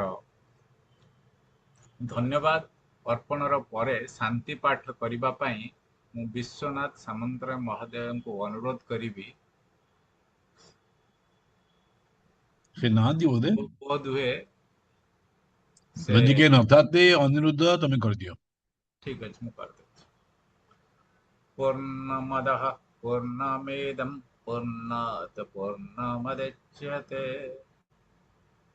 पूर्णस्य पूर्णमदाय पूर्णमेवावशिष्यते ओम शांति शांति शांति जय श्री जगन्नाथ